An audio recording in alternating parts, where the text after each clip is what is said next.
a rich man's world. I have turned the soul of this beautiful land, but that beautiful.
Okay.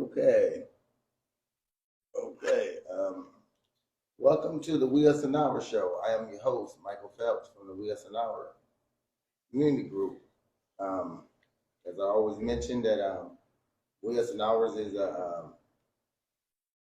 is a educational group, and we are an information group.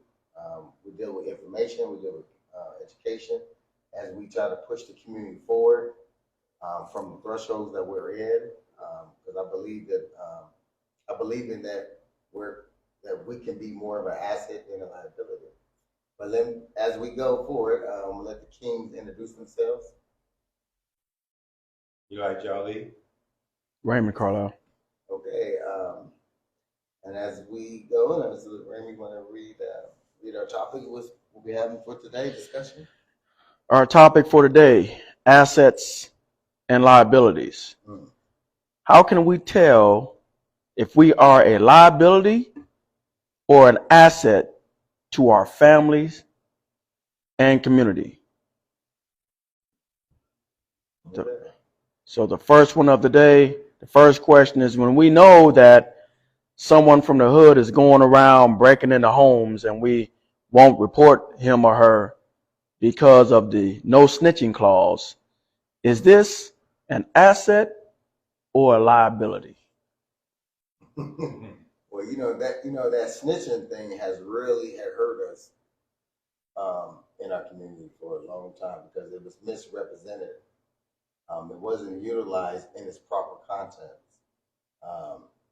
When it came to snitching, the thing was if me and you decided to go out and do a crime together, and then in that process, one of us get caught, and so you knew the rules when we went, you knew the engagement, and you knew what was supposed to happen if one of us got caught. You do your time. That's just how the poker chips roll. Don't snitch on another man to save yourself. That's snitching. Now, there's a difference between reporting a crime. Now, Ray, Pookie, or somebody breaking into someone's house, and you see it happening, knowing that Ray or Pookie can end up breaking into your house next.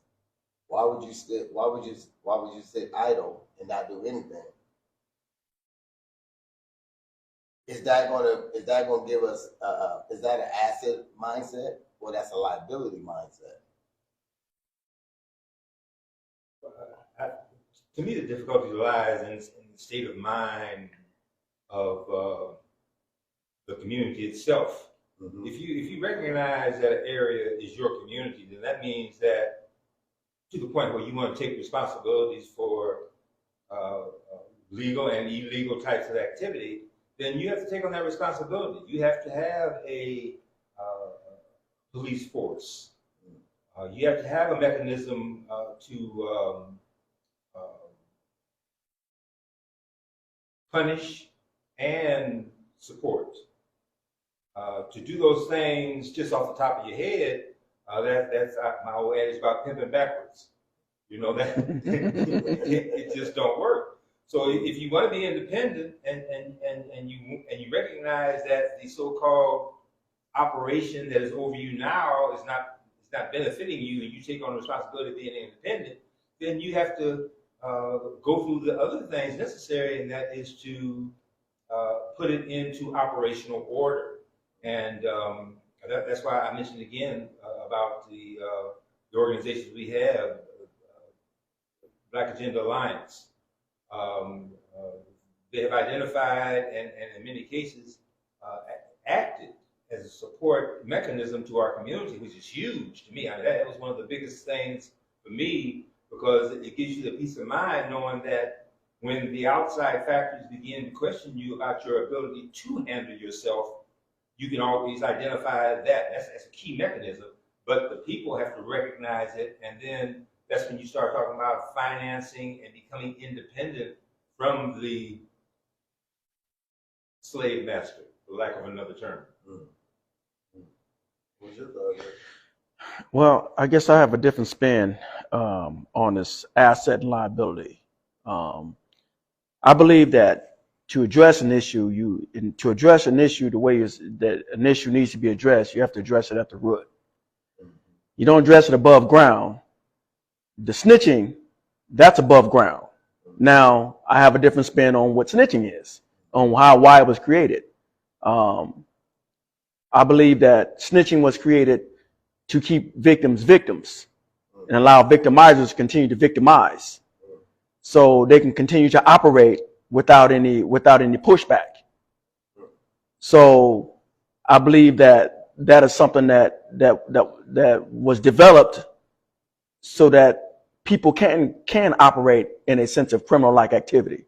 However, when we talk about a community wanting to do better, then you have to ask yourself, okay, well, where do these behaviors start?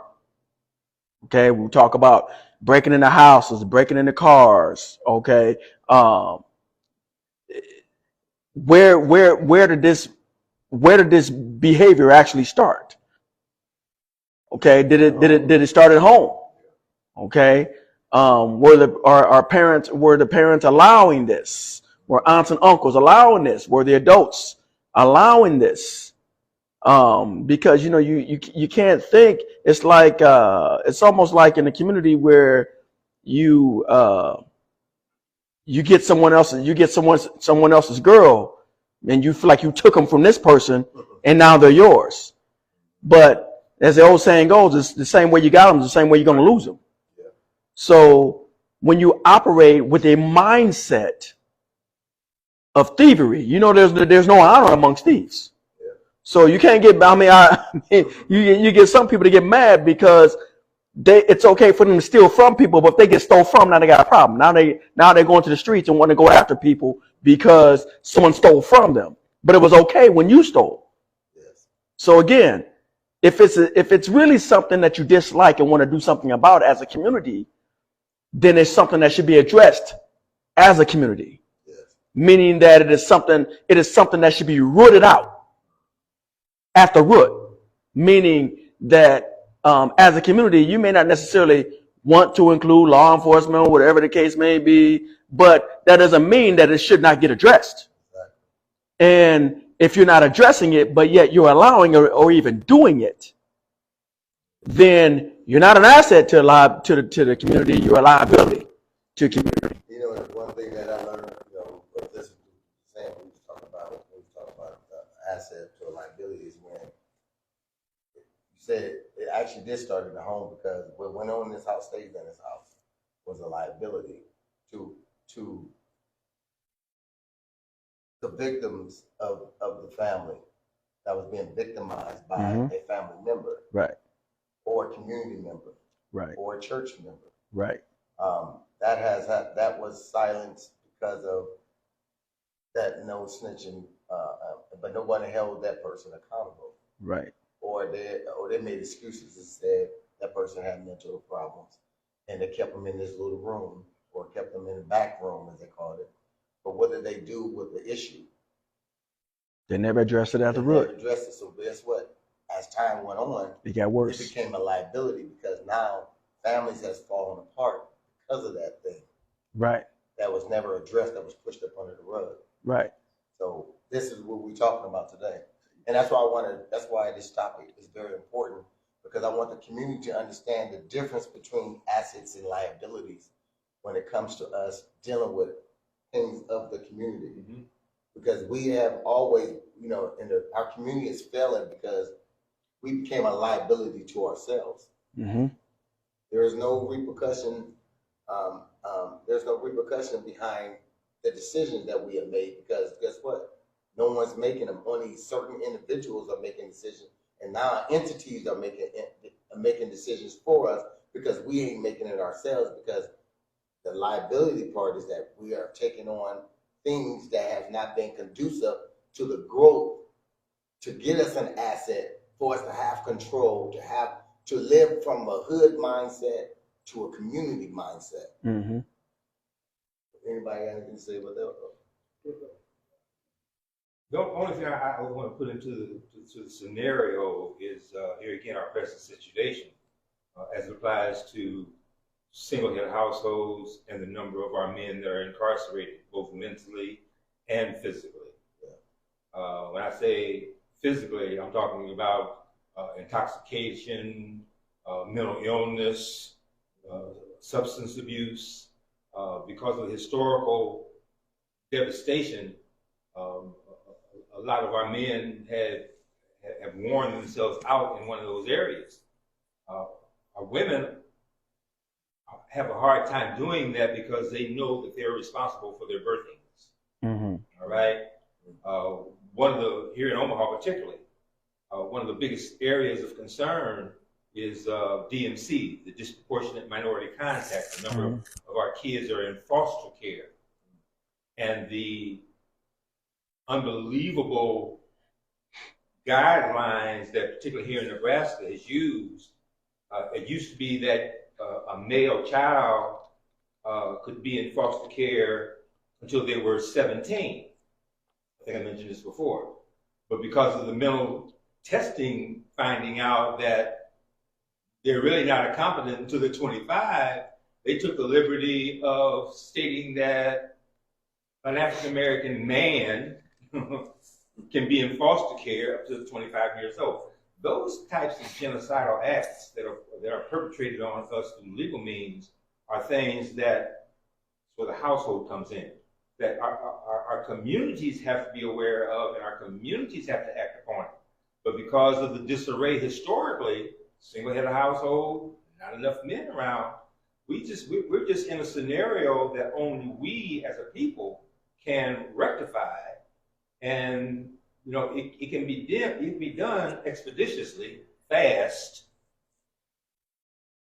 if we're able to communicate to us across the nation that these are very sensitive matters. That's why I refer back again to the Nation of Islam, because they're the only ones that are on a group organizational platform are dealing with these issues. And fortunately, they have done it in huge states, in Detroit's and Chicago's and Philadelphia's and these kind of places. So they know what they're doing, but because of the way that they are handled through the publicity mechanisms, communication, those of us who are naive and ignorant see them as not being legitimate, don't support those kind of mechanisms. And I think it's really important that if you recognize that your unit, your family responsibility, male, female, whatever, and you are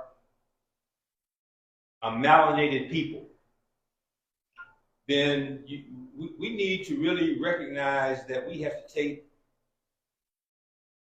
us on as our own responsibility, and recognize those organizations that have identified themselves and exemplified the ability to aid us in these endeavors, and hurry up and get on it, because it's not a good situation. No more than the number of our men that are in prison. That's so key and so under communicated. I would say this. To place blame on an external mechanism and take no blame internally Give me an example here. is a liability. What I mean is, your fault, your fault, your fault. I can't because of you. External. It's got to be enough. Okay? Instead of taking internal responsibility. In other words, if you look around, everybody can look around the community and see sickness. Everybody can look around the community and say, there's something wrong. Okay? There's a big gaping hole. Right? But is it enough to make you want to become an asset, to stimulate change? Because if it's not enough to make you want to change what you're contributing so that you can be an asset instead of a liability. See, to be a liability is like an old Cadillac stuck in the mud. Okay, the wheel just spin and spin and spin and spin, and the other wheel does nothing. There's no power going to it. Okay, that's a liability, right? But when you go to a four-wheel drive, all wheels working together, everybody doing their part, every wheel responsible for its own actions. And as you're responsible for your actions and others are responsible for their actions, now you can come together as a fist and create change. That's a liability. That's an asset. But as long as it's a mindset of me, and I don't care about you, me and mine, but I don't care about you, I don't care about you, and I don't care about you. That's not a community mindset. I totally agree with everything you're saying. And that's why I keep reiterating the concept of the Nation of Islam. We have to recognize that the masses of us have a mental problem. You can't be mistreated, abused, psychologically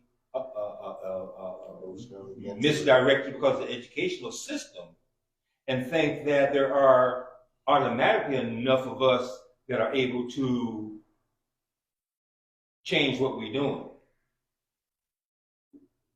That's the seriousness of our situation. You, our, our, our family structures have historically been in disarray.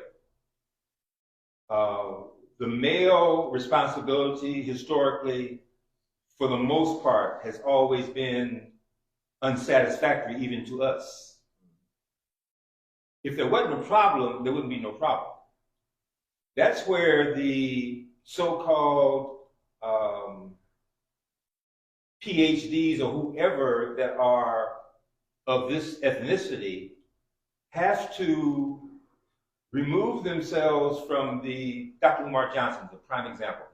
He speaks, this is what he speaks to. If you psychologically know that you are out of order, then you need to find out reasons why. If you say that is because of how we have collectively been misused historically, then we need to first of all make sure that whatever is happening to our younger people is straight, i.e. our educational system.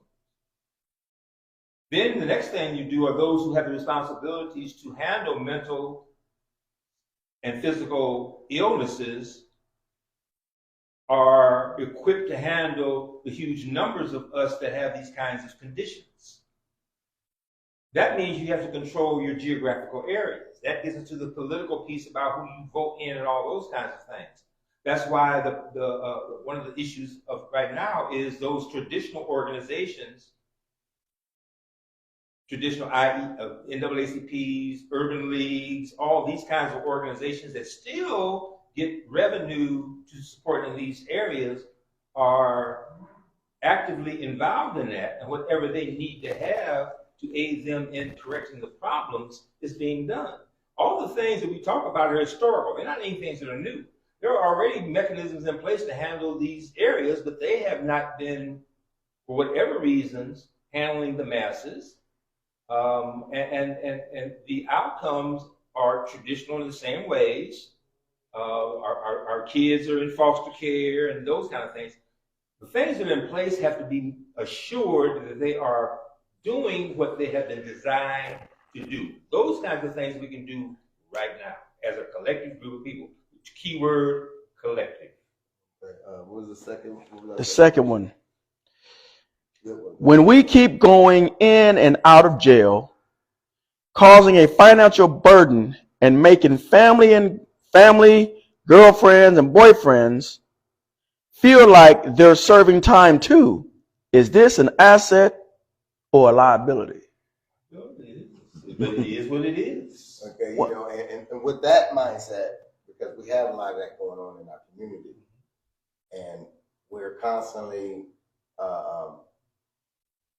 trying to, you know, a lot of people want to, you know, freak accidents happen, and we have to deal with it as it comes. But constantly getting in trouble, constantly looking for someone to support you while you're in trouble. I think that's where I think that it doesn't get addressed properly enough where people can understand that, okay, you in and out of jail, and then you keep calling my phone, want me to pick up the phone. You want me to put money on your books. You want me to come see you. You want me to write you. When you was out, you seen how busy I was trying to take care of my family, go to work, working 2 jobs, doing all this thing. I'm broke and I'm struggling while you was out. Why you think that it's not still happening while you're in? And that's the process that a lot of us don't recognize. And then when you in there, I'm just, from when I seen from my family or sisters and stuff, like they call and want them to be at the phone when they call. Mm-hmm. You're imprisoning and incarcerating that person too, because you're incarcerated. Right. You're making them feel like they have to be you the warden of them because you're having to warden you. Right. So it is and I'm not saying everybody who sits in jail is a liability, because some people have been falsely accused and are sitting in there, but there is a lot of them who has took on the art of crime and thought that they can beat the system. Same as when they thought they can go smoke dope and they know when they watched everybody else smoke dope and fail, and it took them, but they think they can beat it. This is the liability process that we're dealing with in our community. Now I leave the floor to you. Harriet Tubman, what's the saying? I could have freed more slaves if they only knew. Now, when I looked that up, well, but It now is right there. I've looked that up several times, Well, and saying it's saying that she did not say that. Right, well, we know the innuendos. But we understand the premise. Yeah. Okay, Right. the premise behind it. Right. Okay, but again, just let's say that it's so. Mhm. Okay. Now, not what I'm saying. What I'm saying is that we understand the premise. Okay. What I'm saying is that can be done in every household now. Okay. In other words, what I'm saying is I freed 1,000. I could have freed more if they had known they were slaves. See, that the issue is this: a community that wants to be free has to first know that they're slaves, in the fact that they're continuing to do the things that are continuing to keep them enslaved. That it's like being on a hamster wheel, going always on the wheel and going nowhere. Okay. So you keep doing the same thing over and over again, hoping for a different result. Okay. Just like you said earlier, you do dope, smoke dope, and think you're going to beat the odds. Okay. Well, that happened to them. That's not going to happen to me. Or you got caught. I'm not going to get caught. I'm going to be smarter than you. You see what I mean? And what it's a sickness. That's a liability type mindset. And the thing that they say about that type of mindset is insanity is doing the same thing over and over, expecting a different result. It's like drinking poison, waiting for and the then other. sitting back, waiting and watching someone else die. When Yes. you're the one that drank the poison. Exactly. And so, and that's the thing. So we sit around. It's like we sit around and we constantly drink the poison of trouble. You go to prison, you get out. You have an opportunity to be with your family. You have an opportunity to set things straight. When you're in prison, you have to live off of what? 50, 60, whatever dollars a week or whatever, right? But when you come out, you don't want to live off of $60 a week. Okay? But when you're in there, you're living off of $50, $60 a week. Okay? So you can make it work in there, but you don't want to make it work out here. Okay? You can easily make more than $60 a week with any job. McDonald's, Burger King, whatever. You can easily make more than $60 a week. Okay? But it's the mentality. It's the mentality of an expectation that things are handed to you. Liability. The fact that when you're out, you don't spend any time with family. Okay? Your woman's at home, you don't spend no time with her. You leave her there all by herself. You're out running with your boys, gone for days on end. Oh, messing with this one, messing with that one, and calling home saying, "Oh yeah, I fell asleep. I'm out with my boys. Oh, I'm gonna stay at my cousin's house, my homeboy's house. Knowing good well you're at another girl's house. Liability. Okay, it's a liability to the relationship. However, all these people's houses that you've been staying at, quote unquote, amen, all these people that you've been hanging out with, spending all your time with, doing everything that you want to do while you're out, right? But when you get locked up, that girl that you left all by herself, that man that you left all by himself, that's the one you expect to be locked up. That's the one you expect to be sitting at home, waiting by the phone, putting money in your books, always being available, drop everything, come talk to me, come see me, all that. But all them people that you were hanging out with, gone. That's a liability, is it or is it not? Most definitely, to the point that it's generational. Okay? We have historically been non-operational. It started off by being shackled physically, all right? Then, when it no longer became economically proficient for them to do it that way because of all the other kinds of people that they had to deal with, and they kept saying, well, we don't deal with people that deal with slavery. You got to cut all that out. And that's the only thing that stopped slavery was them not being able to market their concepts. Right. But in the same time frame, there was no redevelopment of the fallen. Okay? Too many of us and too many generations of us are those fallen. And there's nothing that I always go back to. The first time that we ever began to implement on a national level a re-educational project was called the CEDAR programs. The CEDAR, yeah. All right, y'all remember that? Mm-hmm.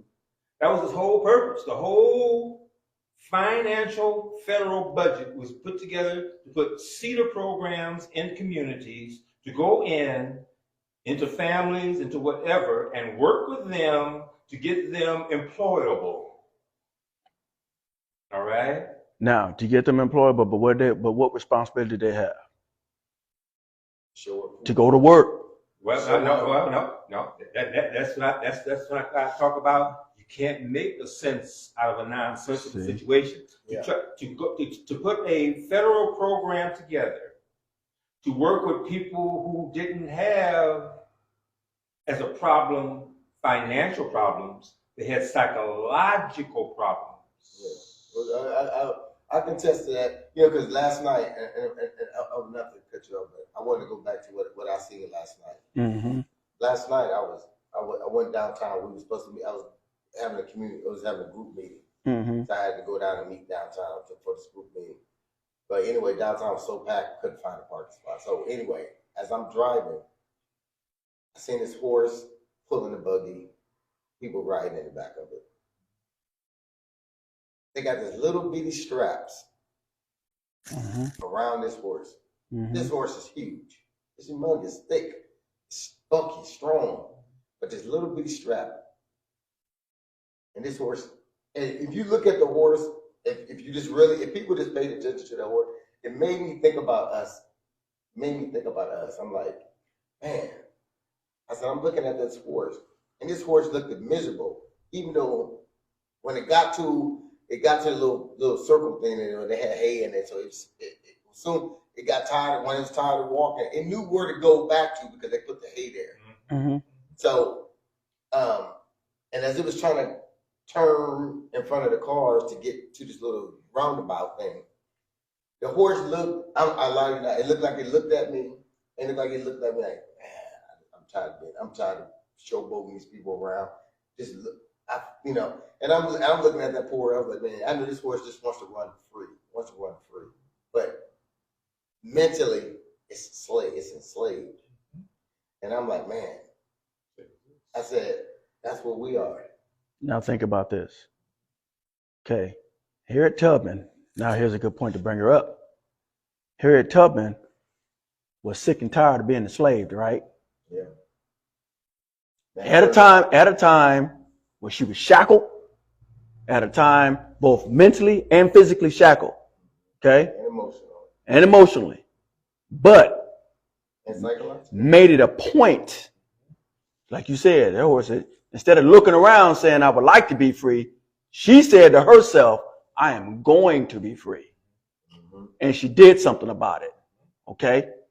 Even without education, even without being able to read, even with all the things that we talk about, the communities are without today. You see what I'm saying? She's a perfect example of an individual during that time who went through all those things we talk about and that we haven't been through physically, but she actually went through it and made it happen just with a change in her mind, just with a desire to be free. She manifested something that, go ahead. And you know what that horse, what was going through that horse just by me thinking? That horse said, I bet you, just by the way that horse looked at me and the way what it was doing, it says, only way I'm going to be free, either I'm going to have to do something, I'm going to have to hurt, I'm going to have to buck and hurt somebody, and I know I'm going to have to die to be free. Mm-hmm. That was the only way a horse was going to get free. It was going to have to hurt somebody just to be killed to be free. Even we ain't that something? Yeah, we don't understand the severity of really the six, I'll say. We don't understand the severity of 400 years of slavery. because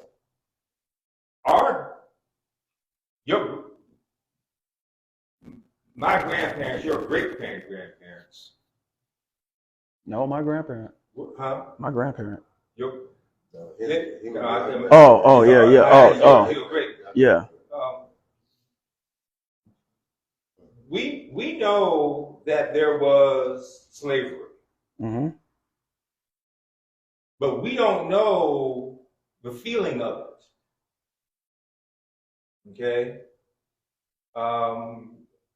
Anyone who had actually gone through it, and I only know one individual who was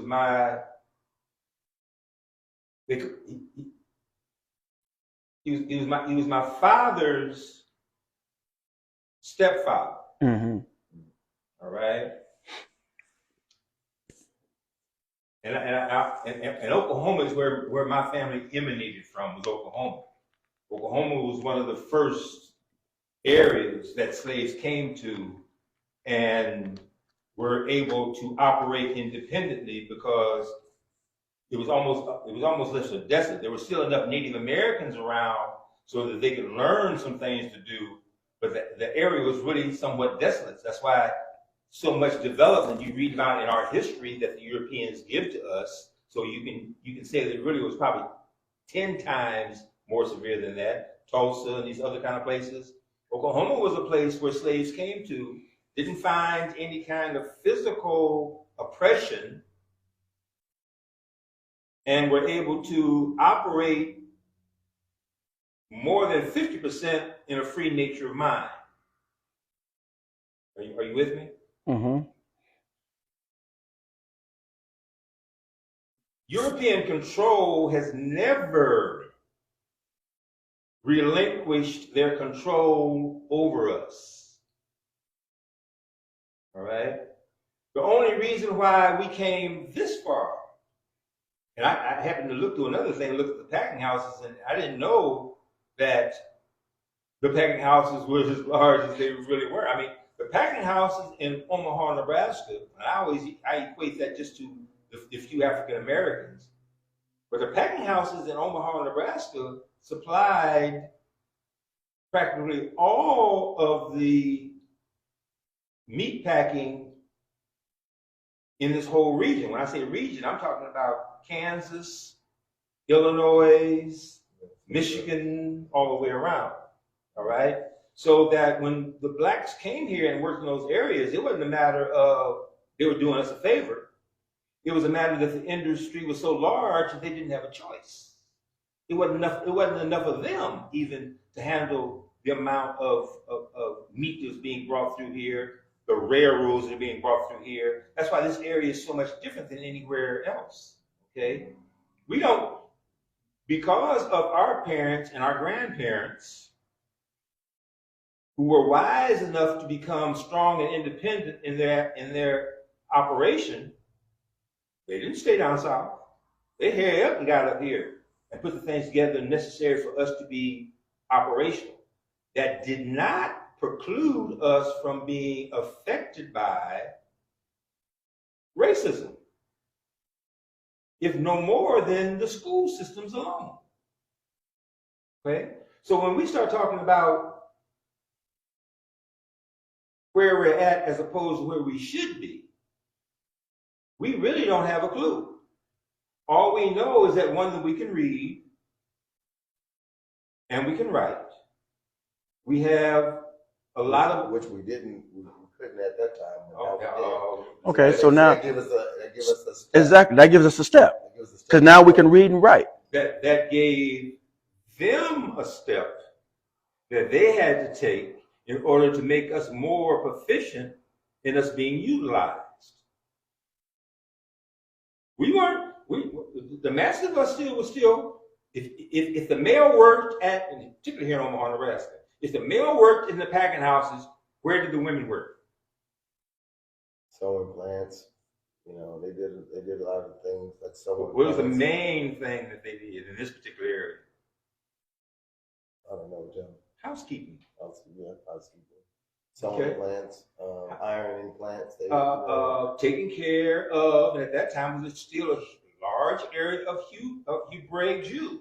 Mm-hmm. Remember, Hebrew Jews are black. Mm-hmm. Yeah. Okay, the number of it would be your great. Those who are within like my grandparents, even my mother. My mother and the women that she knew Okay. did house cleaning. Okay? And that's because the majority of in this area of those who were equipped to do that were Hebraic Jews. Okay? Interesting. Yeah. All right? Even today, Brandeis. So when you say Hebraic Jews, so you're saying that they're different from the blacks that came up from south? They're mixed. They're mixed.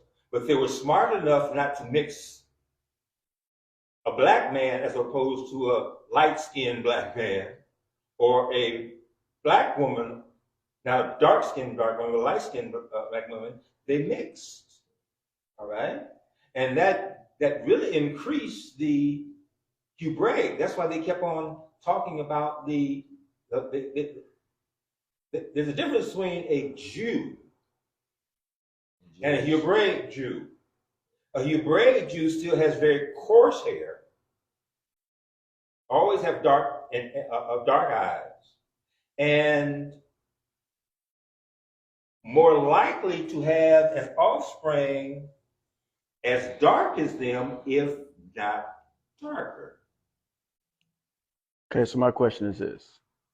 What does that have to do with assets and liabilities? What does how light you are and how dark you are have to do with how much you are exposed to money and not? That's kind of the way I view it is that a fact? Yes. But that's a limitation. No, it's not. No, what I'm saying is, if you're telling our children, okay, if you're dark skinned, you have no hope. If you're light skinned, you got hope.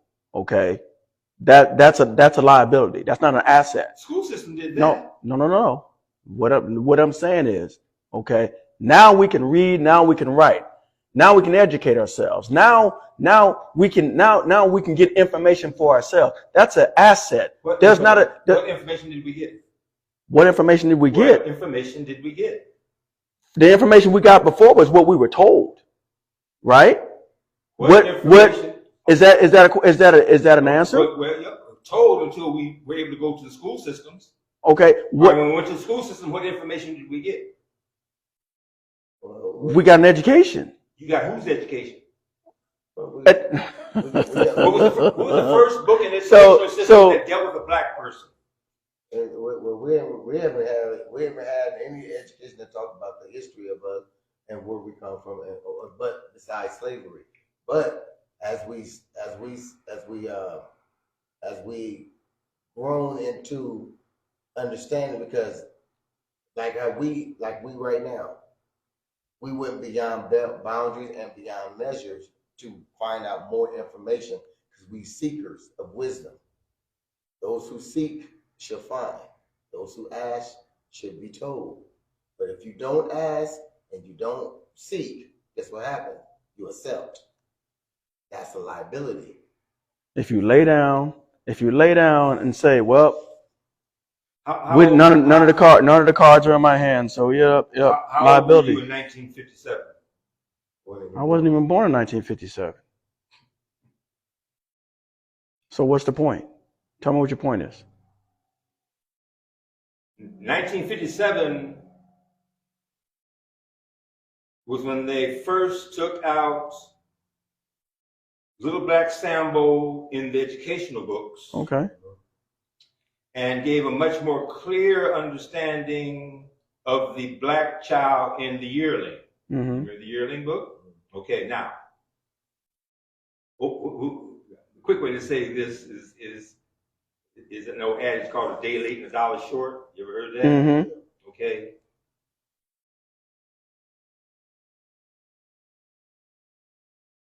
By the time that you became of an understanding of who you were, was what year? Man, I've been feeling this since I was a child. Tell me what year. 71. That's when I was born. Okay. And you think I have never felt what it's been like to be black since I was a child? Oh, no, I mean, that's not what I'm saying. No, okay, I good. know what you know. It's Okay, black, so right? I mean, But ain't nothing changed.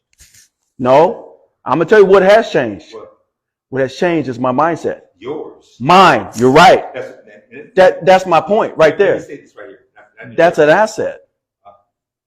It's so much of an asset that there probably still aren't that many. This is the blessing for the audience. There's probably still not enough brothers and sisters with your consciousness at your age to take us to a whole other different consciousness. That's what we're trying to get to. All right, now that's the whole point. You got to realize that now. Here, I'm 80. Mm-hmm. All right. Right. So that means that the differential between where you are and where I am, I've gone through. Well, let me back that up, because as we sit in the community, you've been in the community and you see there's a lot of people who knows but just choose not to do anything. Why? It's a big difference. Why? Because some people are comfortable. Ignorant. Right. They ignorant. Right. Because they're ignoring what is going on around them. So what they're doing, they only focusing on I, me, and right. mine. Take care of their own. That's why why you think what gave birth to we, us, and our? Because of the I, me, and mine has did us for so long, and the concept that comes out their mouth of always saying, well, I got to take care of me and mine, has destroyed families, it destroyed communities, it has destroyed us from a point of non-contingency of anything of hope to expand on the ideal of saying hood community. What is the difference between a hood and a community? A hood mentality and a community mentality. Is that what you're saying? What is the difference between the word when we say I'm living in a hood or we say we living in a community? What is the difference? What is the difference for understanding? Area, that's the only one. No. It's about the people. Yeah. The concept of community is everybody's working for the betterment of each individual. A hood is saying we can't do nothing.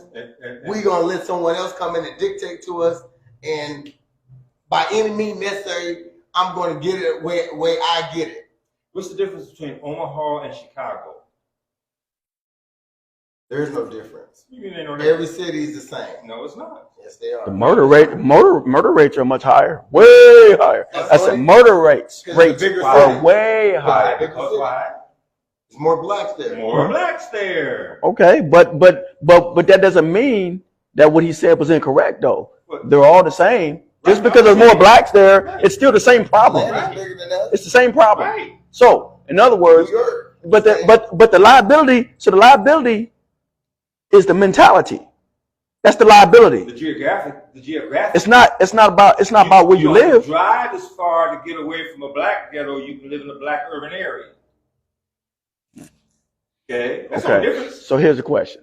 Why Chicago? You got to go to a whole nother different part of town. Omaha, Nebraska, all you do is got to go past 72nd Street. Okay. We say because you talk about the small. We got a small population of blacks, which is what 30,000 blacks here. What is it? 30,000 blacks? Oh, that's more than that. Right, more than that. 80,000. We say 80,000. I don't think there's that many, but anyway, go ahead. 80,000. We just say hypothetically. Yeah, hypothetically. Chicago probably had what 2 million, 2 something million. Okay. Geographics and size. So you ain't talking demographic. You talking about numbers. You talking about the geographic doesn't change. It's the numbers of the individual. The numbers of the individuals cause for your geographics. So when you talk about the numbers, because if we looked at Nebraska as a state, it's a pretty big state. It just got wide land, more land. land Than mass that ain't people. occupied. And all your blacks Versus live in Chicago, 2 cities. You said what? And all your blacks live in 2 cities. Okay. Yes, that's what I'm saying. So Yeah. you're talking. But again, the question is this: what is the liability though? Who do you identify as the liability? What is causing communities, black communities, not to work together? What are the liabilities in Chicago? What are the liabilities here? There's no difference. Exactly. So that's my point. Right. So my point is that if you can address the root of the problem, The root of the problem is what? you address the What is the root of the problem? the mindsets. No, that's not. No, it's not the root of the problem. How can the problem be the problem? Well, let's go to the number. Okay, number 4. Then we can get back to that problem. But I want to go through all of our points. Okay, number 3. When we can't work together to accomplish simple goals, is that an asset or a liability? Ask the NAACP and the Urban League. They're not even functional. They weren't even formed by us.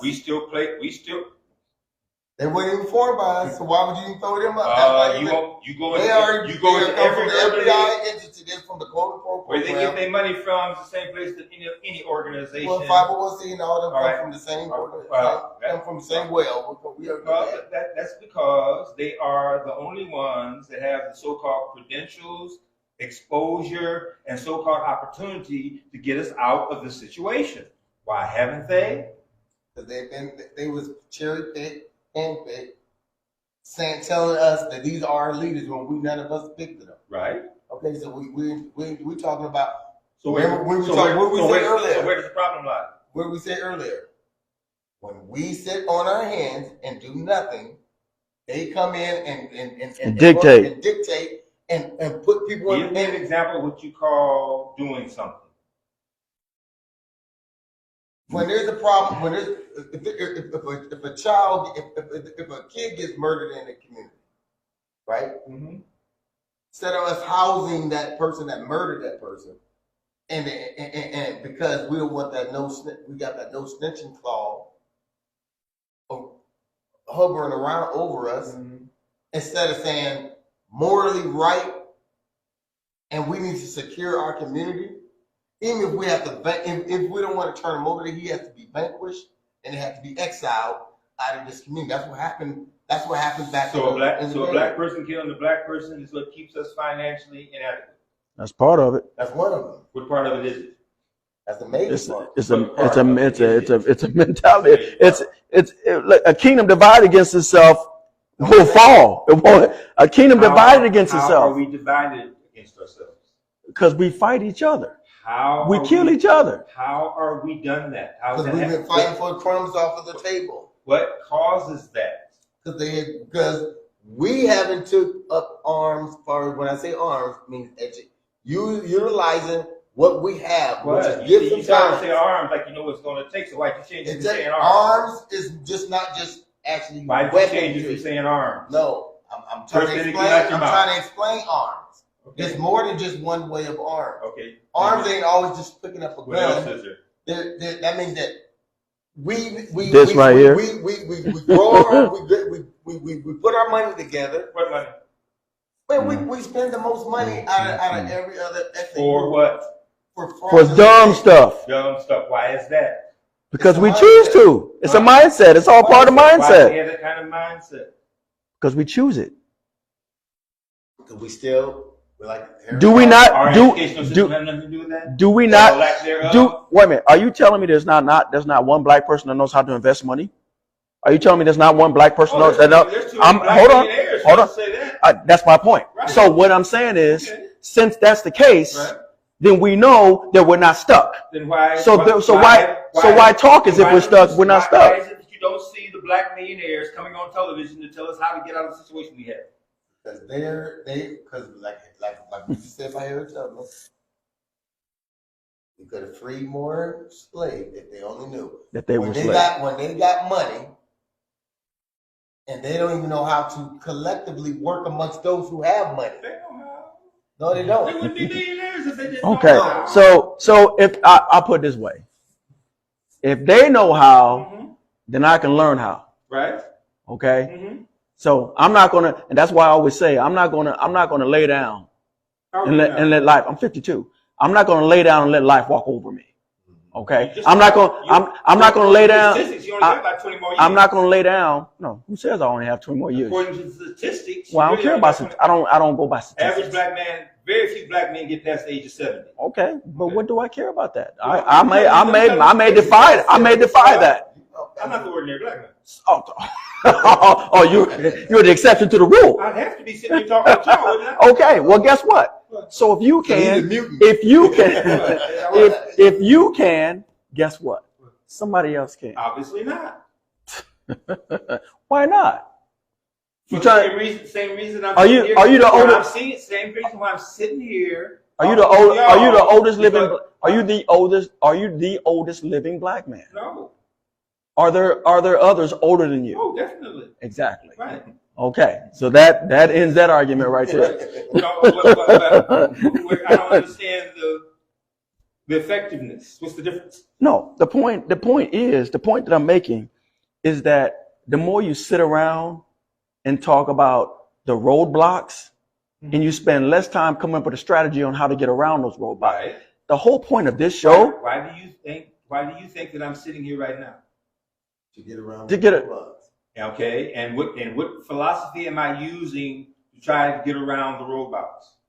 Oh, you got. I'm talking to two individuals Well, that are. I'm 80. How old are you?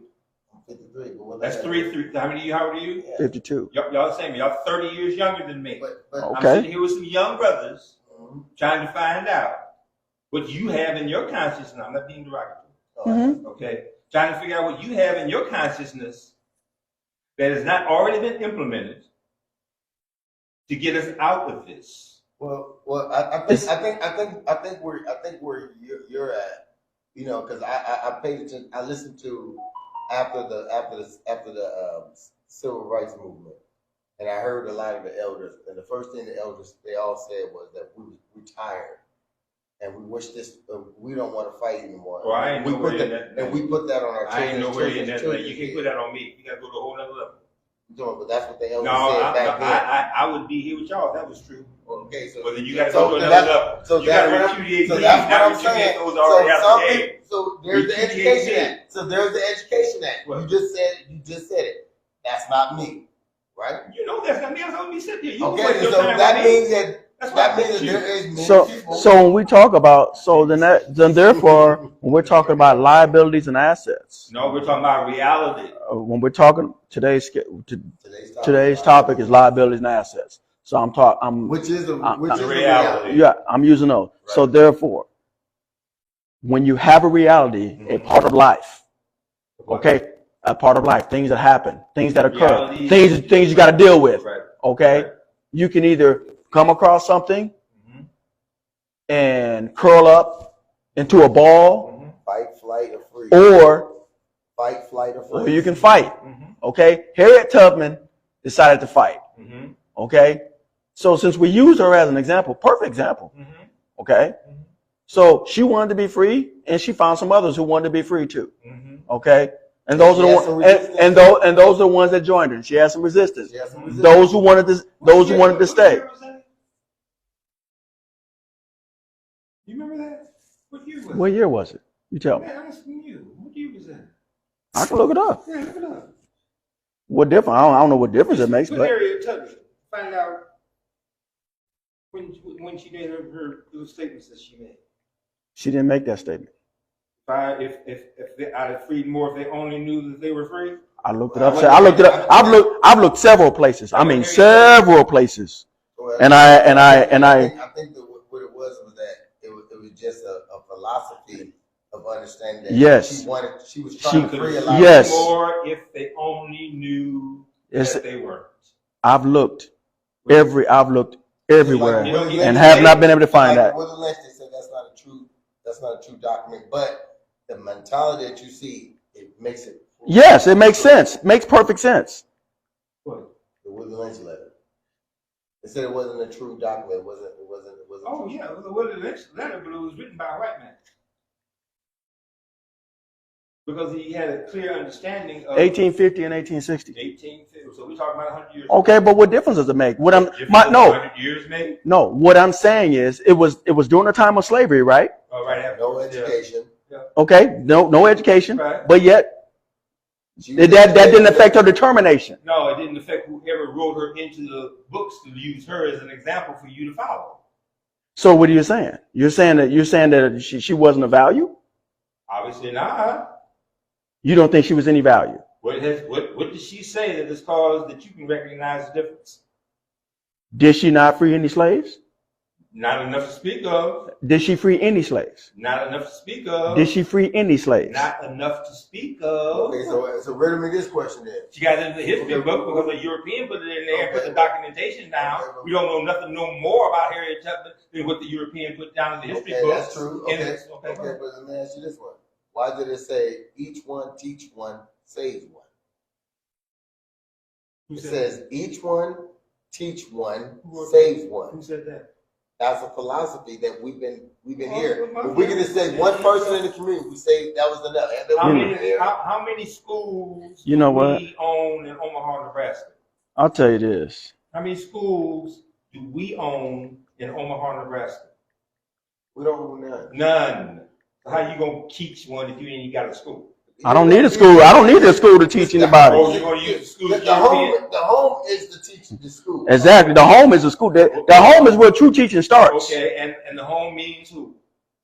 Mother and father. And that's but we don't have. But in some aspects, there ain't. In most. And most of them, there ain't that. There ain't kind of two. system. So that means that See. a parent who is actively involved has to be the teacher, no matter if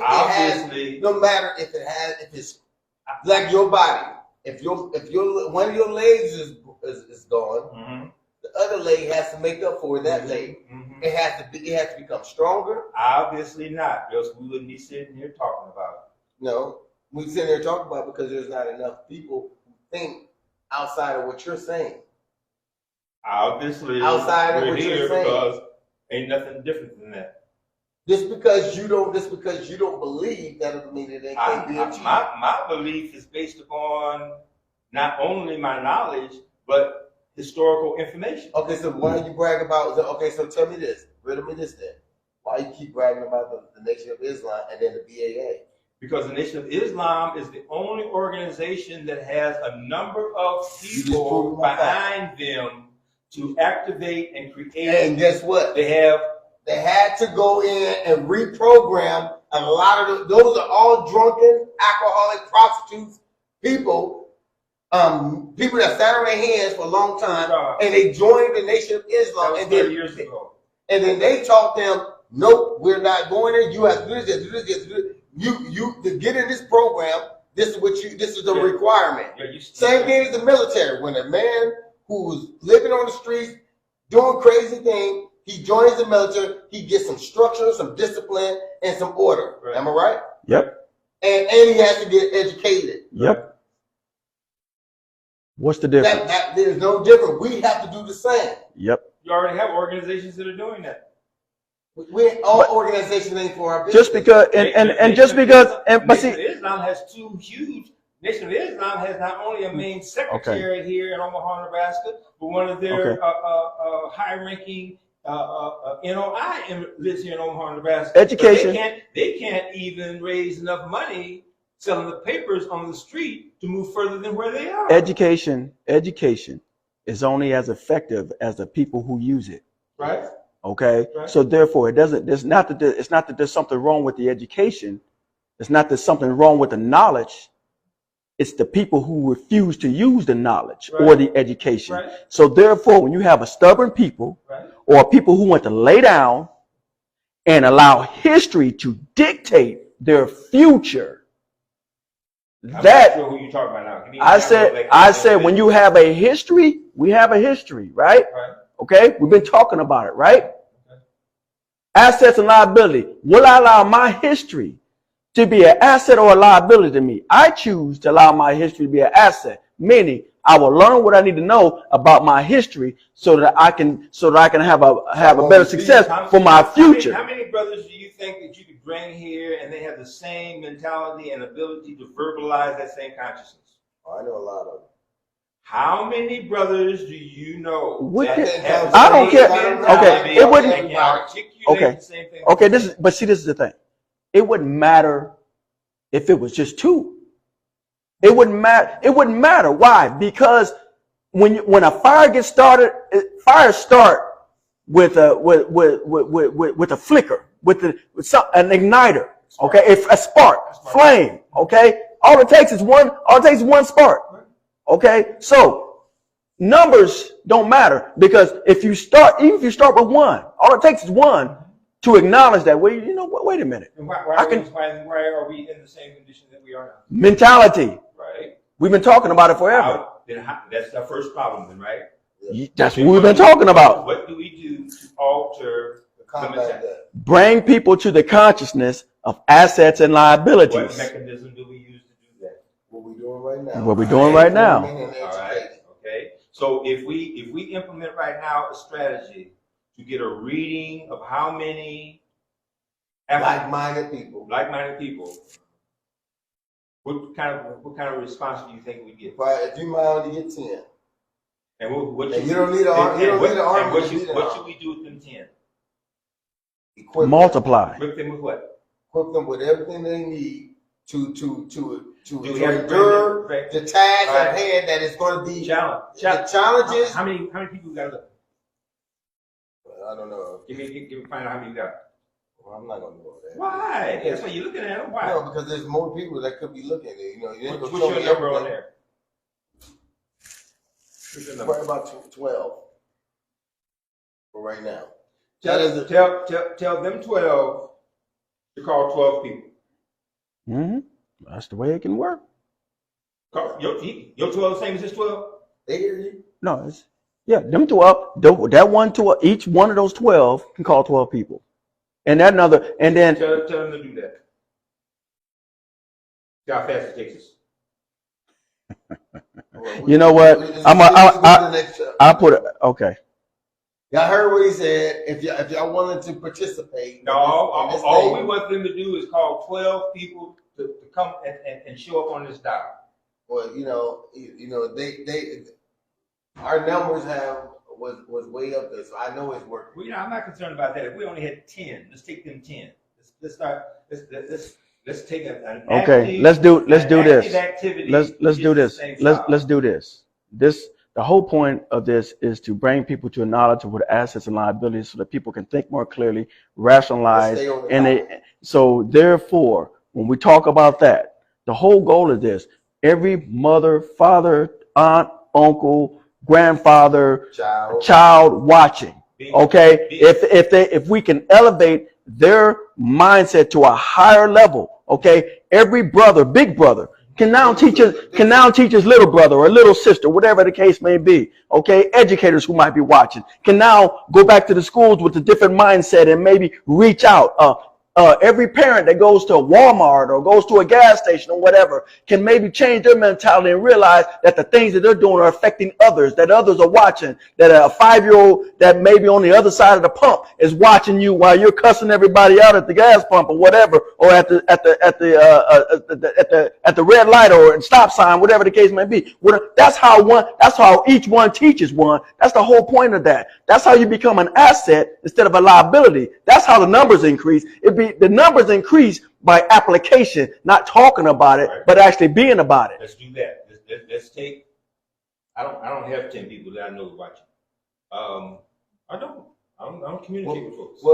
But you should. You should. No, because all the people that I talk to already know where I'm coming from.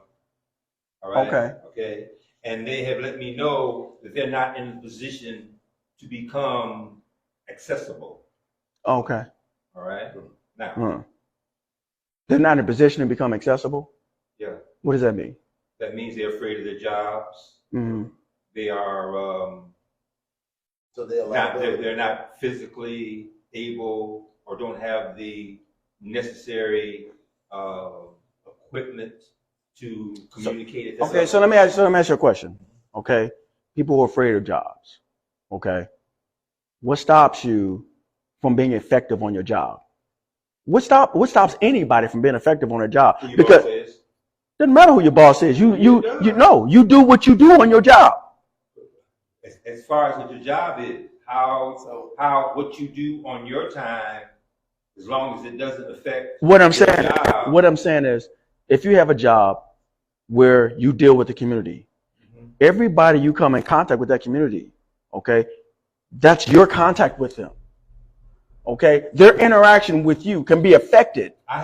Be effective. I have not been able, because of my reputation, able to communicate with any of the major organizations, because they have already let me know that they're not going to sacrifice their job to take these kinds of bold steps. Well, so if they're not going, if their job is in question because they don't want to do the thing, that don't mean that they can't teach one behind the scenes. Exactly. That's my point. There's always there's always a way. There's one way to skin a cat. Yes. As the saying goes, as a metaphorically speaking. You are perfectly right. But we're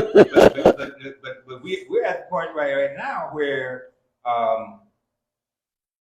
and it might take this right. You don't believe water's wet. All right. So the best thing that I can say is that, okay, let's find out how many individuals are of the same mindset that we are. I don't have to worry about doing that, because I've been doing this for so long that there's only about 2 or 3 people that I know that would even kind of talk to me about it if they were still actively involved in the communication of the community, because they know where I would go next, because for them to possibly lose their jobs. Well, we already know that there's not going to be a lot of people. That's why we educate them, so therefore that spark. Educate them about how? About that spark. I'm not going to go. This is not a questioning show. This is a show. No. We having a discussion. This is not you ask me question and I'm supposed to rely on your question. No, that's not how this thing goes. What we're doing, we're talking and we having dialogue, and we're in this dialogue. We're trying to educate. And within the education that we're giving them information, so maybe they can sit down in their living room or at the barbershop or at the salon or at a dinner table or out eating somewhere, and they have the conversation. And then when the conversation come about, you know what? I was watching this show, and you know what? They were saying the same thing we talking about, and you know what? I didn't think about it till now. Now you know what? And then eventually. That starts to seed starts to plant and it starts to grow. You know what somebody and I'm not. I am in total agreement with you. That's why I keep reiterating the time that I've been in this. You know what? I'll say there are not 10 people I know that would let themselves be exposed to the power bases in order for us to bring about change for our people. Well, I don't know what kind of approach you're talking about bringing. However, that I don't know what that has to do with empowering people with a stronger mindset to. I mean, to think about change. I mean, I don't want another black child to think that because I have dark skin, I'm doomed. I don't want another black little girl to think because I got kinky hair, coarse hair, whatever, or I got a little extra weight or whatever the case may be, I'm not pretty. Okay? It's like, no, it's like when you have a positive mindset, you can bring about change. You can make adjustments. You can add to, take away, whatever it is that you need to do. That's what's wrong with our communities. It's the lack of it's waiting around waiting for somebody else or even listening to somebody else. They always say leadership. Listening to somebody else who says, oh, well, we can't do this. We can't do that. We can't do this. We can't do that. It's like, no, wait a minute. It's you. You bring about change.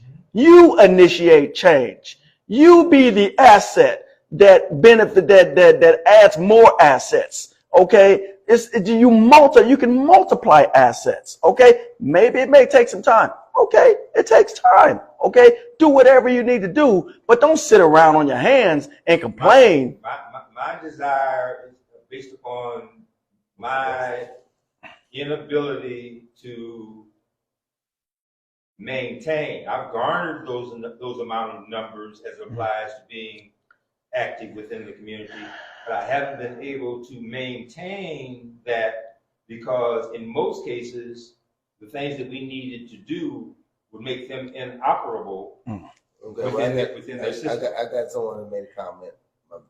My brother Roy McGee said they said we already have 2 strikes against us, and Roy, let me say, Did you say what 2 strikes? we have 2 strikes against us, but what strikes? When there were slaves that had many stripes on their back, whips on their back, but they still wanted to be free. They still was able. A lot of them got they leg, foot cut off, hands cut off because they had fled and ran off, and they got captured by the slave catchers, slave patrol, and still tried to run again on a crippled leg. Refuse to give up. So some of them just refuse to give up, and then some just lay down. Yep. It just depends on who you are. So, and I don't want to utilize those words when we're talking to youth, because the youth is on fire right now. Mm-hmm. They're ready. They ready for some action. But the problem is, it's elders that hold them back, because the elders are scared because they're tired. The youth don't want to hear from the elder, and we got to get the elders and the youth to talk. The elders, what y'all need to do is talk to the youth, tell them how y'all failed, so then the youth can understand where the failure came at, because the youth is going to figure it out. They can be like, okay, well, they failed in that aspect. I'm going to have to try this. I'm going to have to try a different approach. Mm-hmm. That's how you do it. You don't tell them they can't.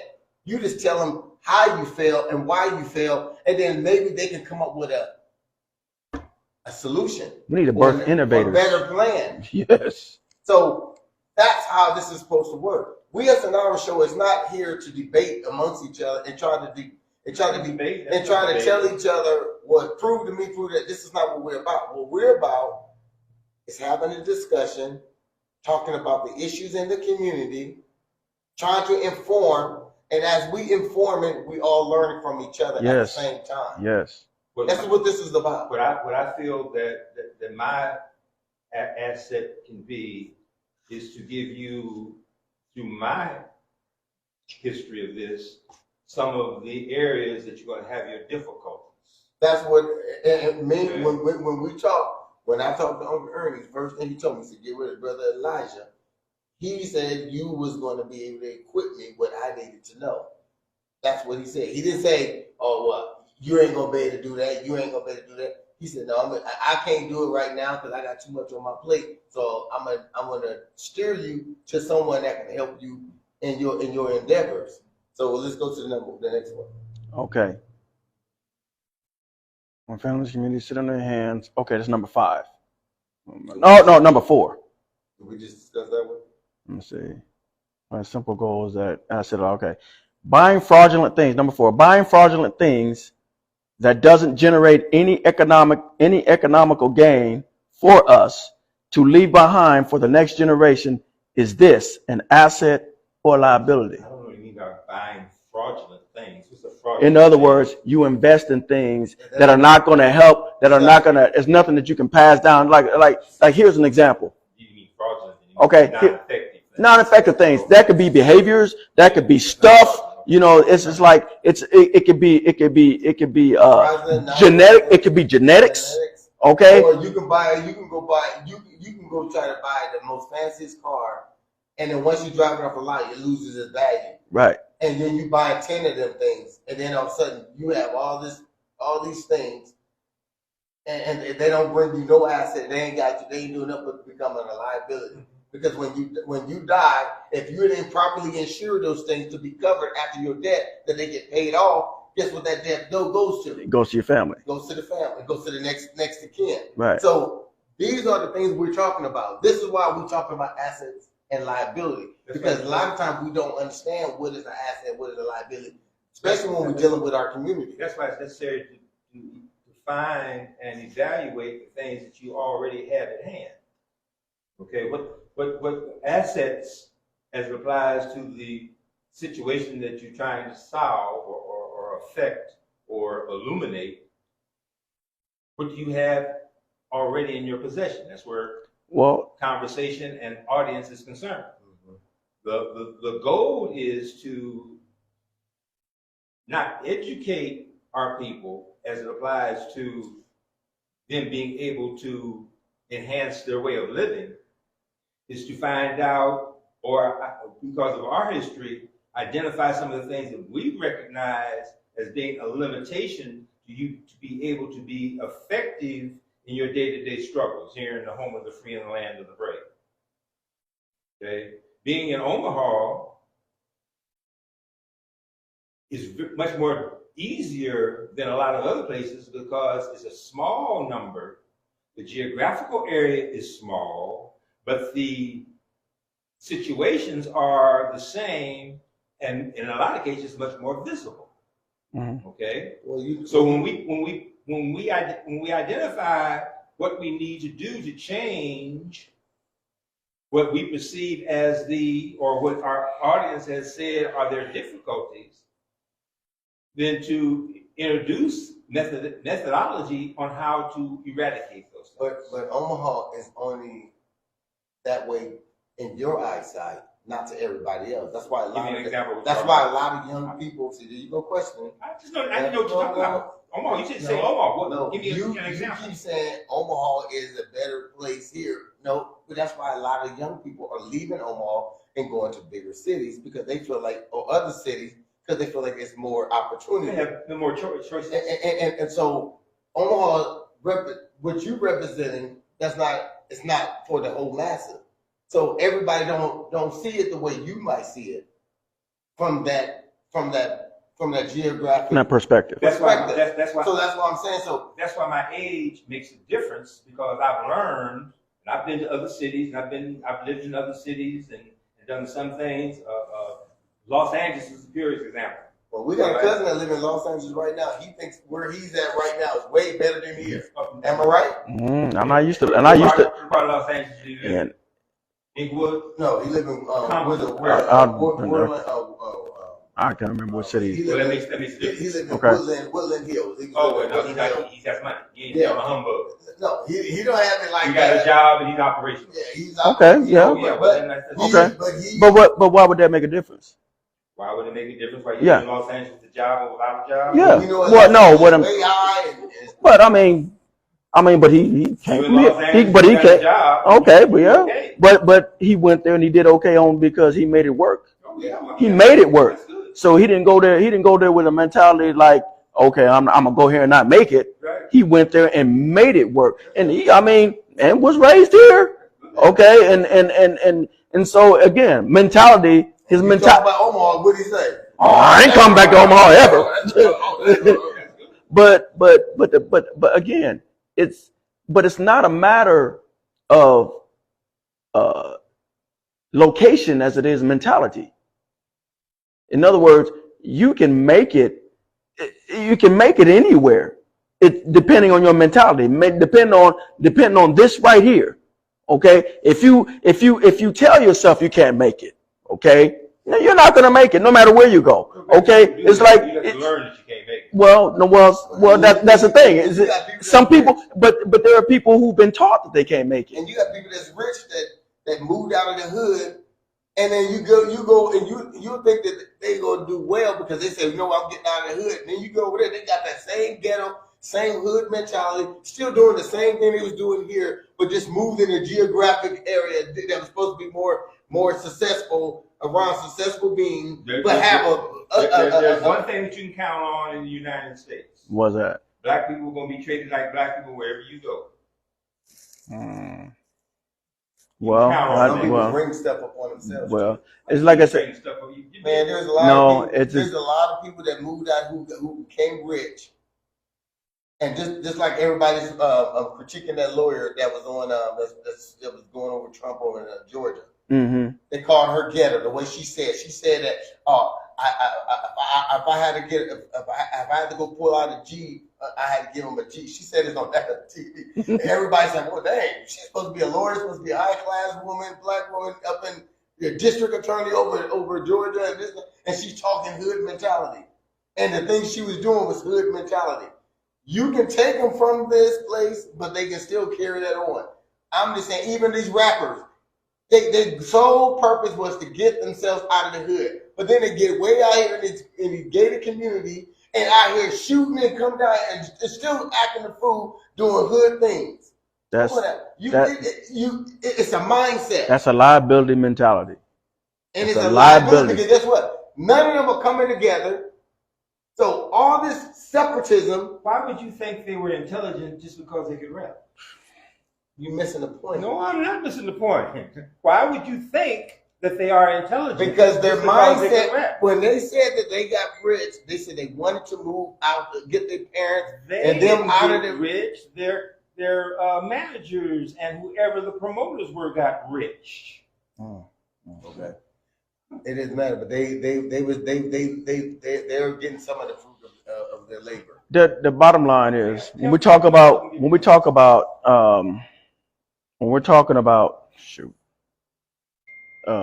investing in fraudulent things, okay,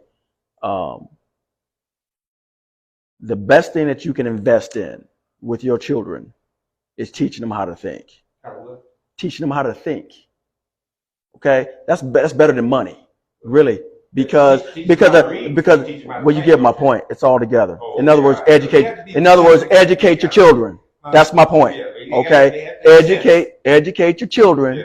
Okay, instead of just handing them money, educate them so that they knew what to do with the money when they get it. Okay, so the parent didn't do that, and obviously they didn't know. You would have to tell them that that's what they should do to their children. Why would you think they have the capabilities of passing that on? It's not a matter. People can learn anything. If you want the next generation, yes, obviously. Obviously not. Okay.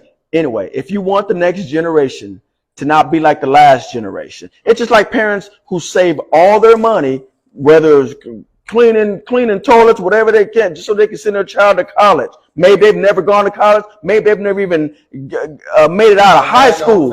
Okay, but yet they save their money, they put their pennies together and send their child to college. Okay, that's because you don't want that generation to suffer what this generation suffered.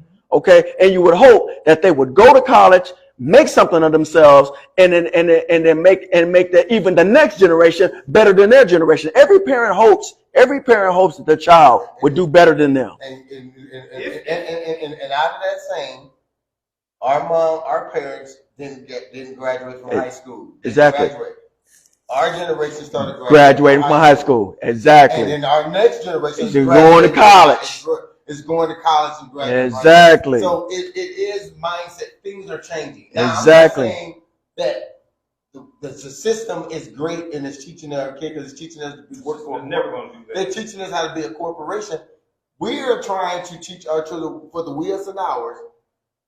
We don't have too many shows that's teaching about understanding relationships. WUAO and ours is not based on just solving one part of community issue. We're talking about relationships that is really the relationship between a man and a woman is where the foundation starts. And when we start educating them to start to see beyond self and beyond the separation between them two and embracing that. Because yes, what you said, too many single mothers, too many men in prison. That's why we talk about assets and liability. And the first two things we talked about was man's going to prison, women going to prison, and then holding their family like they're in prison. That's not an asset. That's a liability. So here's a question. Okay, is it an asset or a liability to teach your son? Oh well, that's just what men do. They can't stick to one woman. It's a blessing if you have that kind in this day and time of communication with your son. First of all, no matter what you. Well, of course. If you have a situation where you can communicate to your son, depending upon how old you are and how old they are, that's 85% of the job right there. Okay, that wasn't my question though. I said, is it an asset or liability to tell your child, your son, that's just the way men are, and men just sleep with a bunch of women? Is that an asset or a liability? That's what I asked. I'm not saying this to be disrespectful. Okay. To be in a situation where you can communicate with your son at that level is so far beyond whatever you may be talking about that those kind of issues don't make any difference. Our problem is that we don't have enough situations where there is a man that can communicate to his son and be able to influence him in that conversation. Well, I'll tell you this. If our sons don't get that understanding, we will continue to have single family households because they're making babies all over the city. If their sons, you're saying, you're not saying ours. If it's ours, their responsibility is already there. You get what I'm saying? What I'm saying is, right. Our sons. Okay. If we don't get our sons, they wouldn't be with us if we hadn't did that already. Okay. Our sons. Not this time. It doesn't just. Exactly. I'm including myself in the community, with the community. That's why I say our. I'm not saying you. I'm saying our. That's the whole point. Then you're speaking from a educational base as opposed to a informational base. You're saying that you're giving them educational information. Yes. All right. Now, we already know that the masses of our fathers aren't in that kind of situation.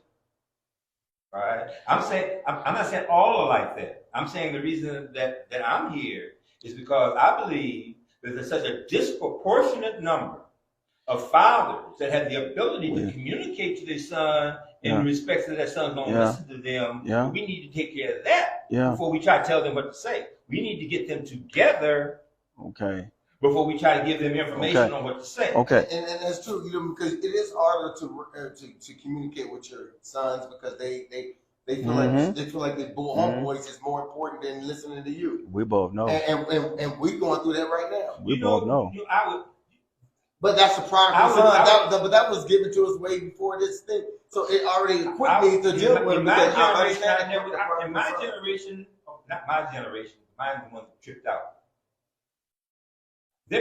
All the information that I ever received, I received from my father. Okay. All right? So that's an automatic. Okay. Anything that you do before you step outside your house has to get direction from coming from your father. Okay, stop. That's your experience. That's not mine. Right. Okay. Right. And what I'm saying is, that's why y'all here. No, but what I'm saying, I'm here with y'all. But what I'm saying is the mindset that I have. Right. Okay. Didn't come from my father because my father wasn't able to be around like that. Okay. It came from my mother. Okay. So my mother helped me a lot, and then I had an uncle. Okay. That helped me out quite a bit. Okay. And there were other men. So what I'm saying is, even my whole point of bringing that up. Hold on, let me finish. Let me finish. Please let me finish, sir. What I'm saying is, just like it worked for me, it can work for somebody else. Somebody else may not have a father in the house. Hold on. And someone else's father may be incarcerated, just like mine was. Okay. So I'm speaking from experience. Okay. So just because their father's not in the house doesn't mean that they're incapable of learning. Doesn't mean that they cannot learn. Doesn't mean they can't get it from another source. They can get it.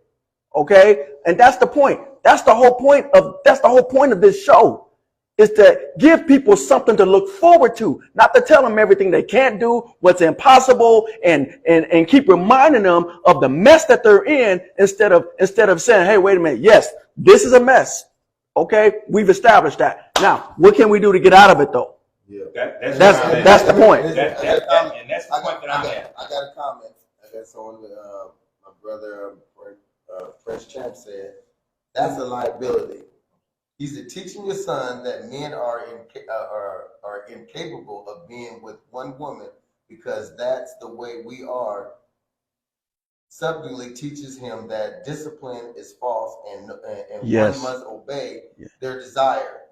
And on the other hand, teaching your son about pornography and how it may be better to just not just for humans, to be specifically the black community is a whole other You matters. gotta interpret that in English to me now.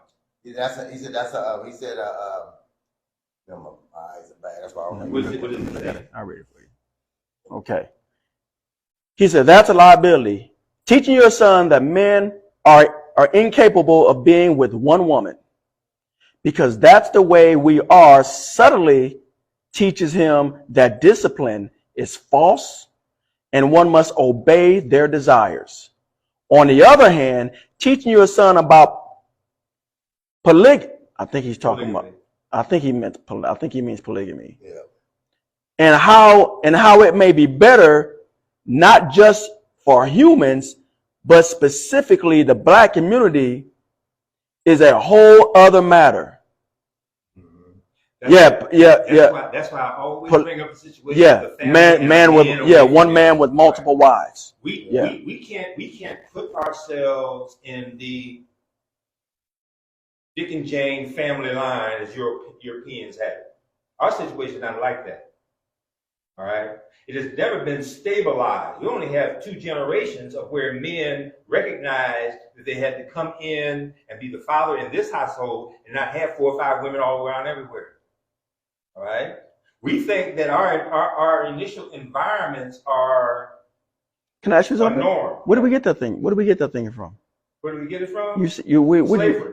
We got that men should have families in 4 or 5 houses. We got that from slavery. Yes.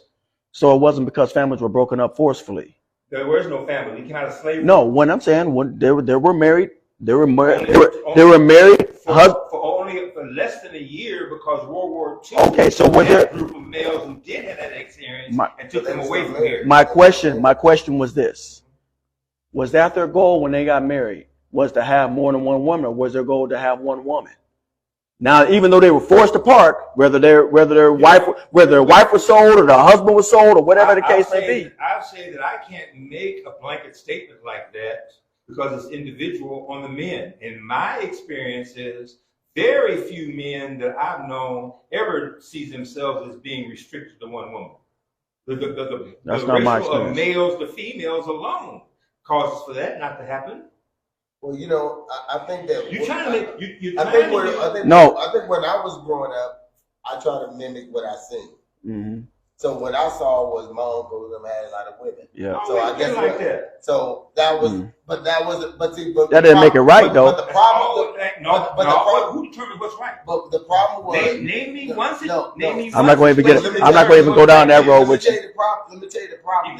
I'm not going to even go down that road with you. Let me tell you the problem. Let me tell you the problem of that. What? They never told me the consequences behind the decisions I was making. It don't make no difference as a black man. Because when I started having babies with other different women, they didn't tell me. They made it seem like when they was out here doing it, they never told me the pitfalls that fell behind all that. A black man in America having babies by other women, all these different women. That ain't got nothing to do with the black man in America. I have a question. I have a quick. Never been a time in our country that I have a quick. Man had a choice how many women they I have a quick question.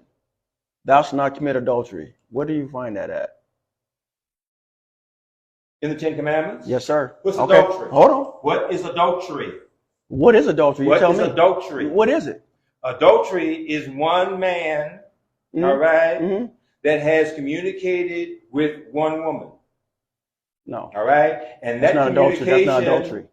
That's not what adultery is. Means that man does not have any other relationship except with that one woman. No, that's not what adultery is. What is adultery?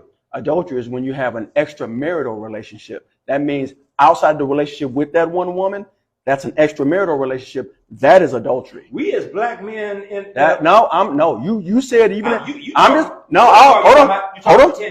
on a second. You brought up 10 Commandments, so therefore I just took it there real quick, and now I'm gonna regress because we're gonna stay on task. I just wanted to reiterate. I've already established that the 10 Commandments don't have I got another comment. Can you read that comment? Yeah, I read it. Okay. With all due respect, brothers, could you let Brother Elijah finish his thought?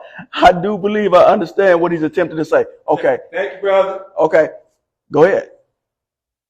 I go back again. You trying to make sense out of a nonsensical situation, using normality as educated to you by Eurocentric education, and that does not apply to our situation in America.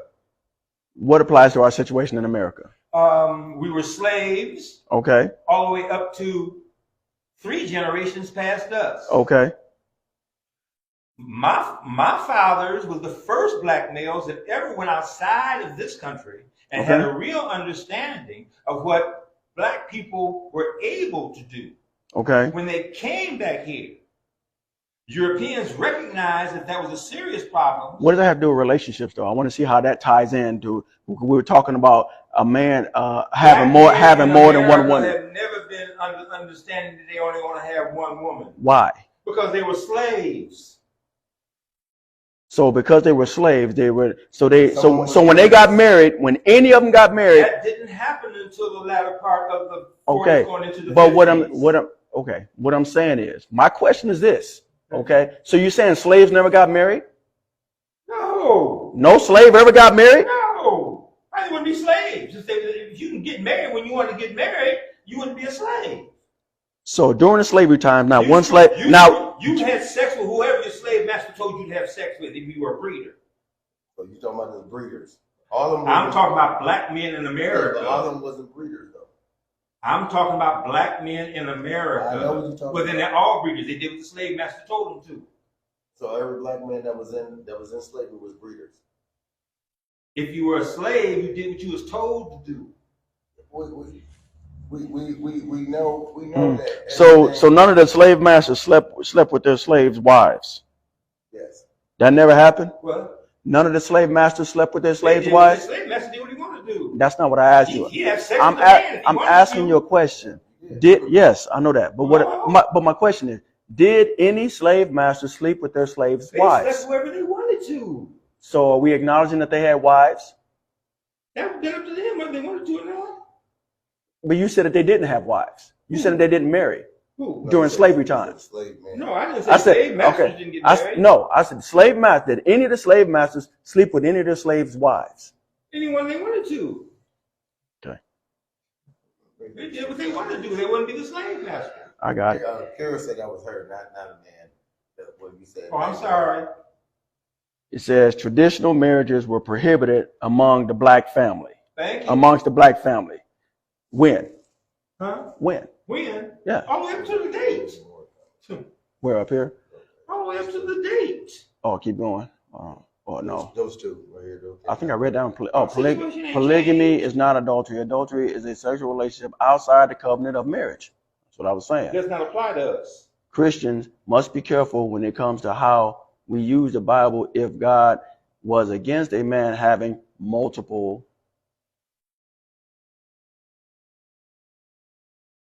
wives and considered it adultery, then he would have condemned David, Saul, Abraham, and everyone else that took part in the practice. Now I'm not going to touch on that, but I will say this. I would tell you this.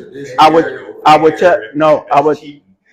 tell you this. The very first incident of adultery, of having more than one wife, was with Adam's son Lamech. He was the very first one, and you can check it for yourself, that was the first time that there was introduced a man having more than one wife. Use a book that was written by Europeans and so been proven. Okay, I'm gonna regress. I'm not saying that, because I think we veering off the subject matter. Yeah. Because we was talking about assets and liability. Right. And I know people are just timing into some, because people are trying to get accolades to try to tie into what you're saying, but this is not what we're talking about. The topic was talking about was assets and liability. What is an asset and what is a liability? When we talking about, we had numbers of things that we was talking about. I don't want to veer off of this. I don't care what people are saying on the line. Mm-hmm. And let's get back. Let's get back to the assets and liability. Number 7. Because we keep jumping off subject. No, I want to stay on the subject. There ain't no one subject. I'll read. No. I'll read number 7. I will read number 7. Wait a minute. Are we at? Hold on.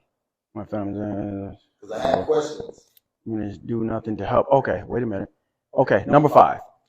When the family and communities sit on their hands and do nothing to help the cause but grumble and complain, is that an asset or a liability? Depends on what rules you follow. Whose rules they follow. Somebody sitting on your hands and watching Who- watching your people, First of all, who you watching talking us, about? watching us suffer. Who? Us. Who's watching that stuff? We. We ain't got no choice. Why don't we? We ain't got no choice. We're slaves, and most of us are still functioning in slave mentality. Okay, so we understand. We understand. If we keep, okay, I'll say this, Elder. I have to say this, and I don't care what nobody say. I'm gonna say this.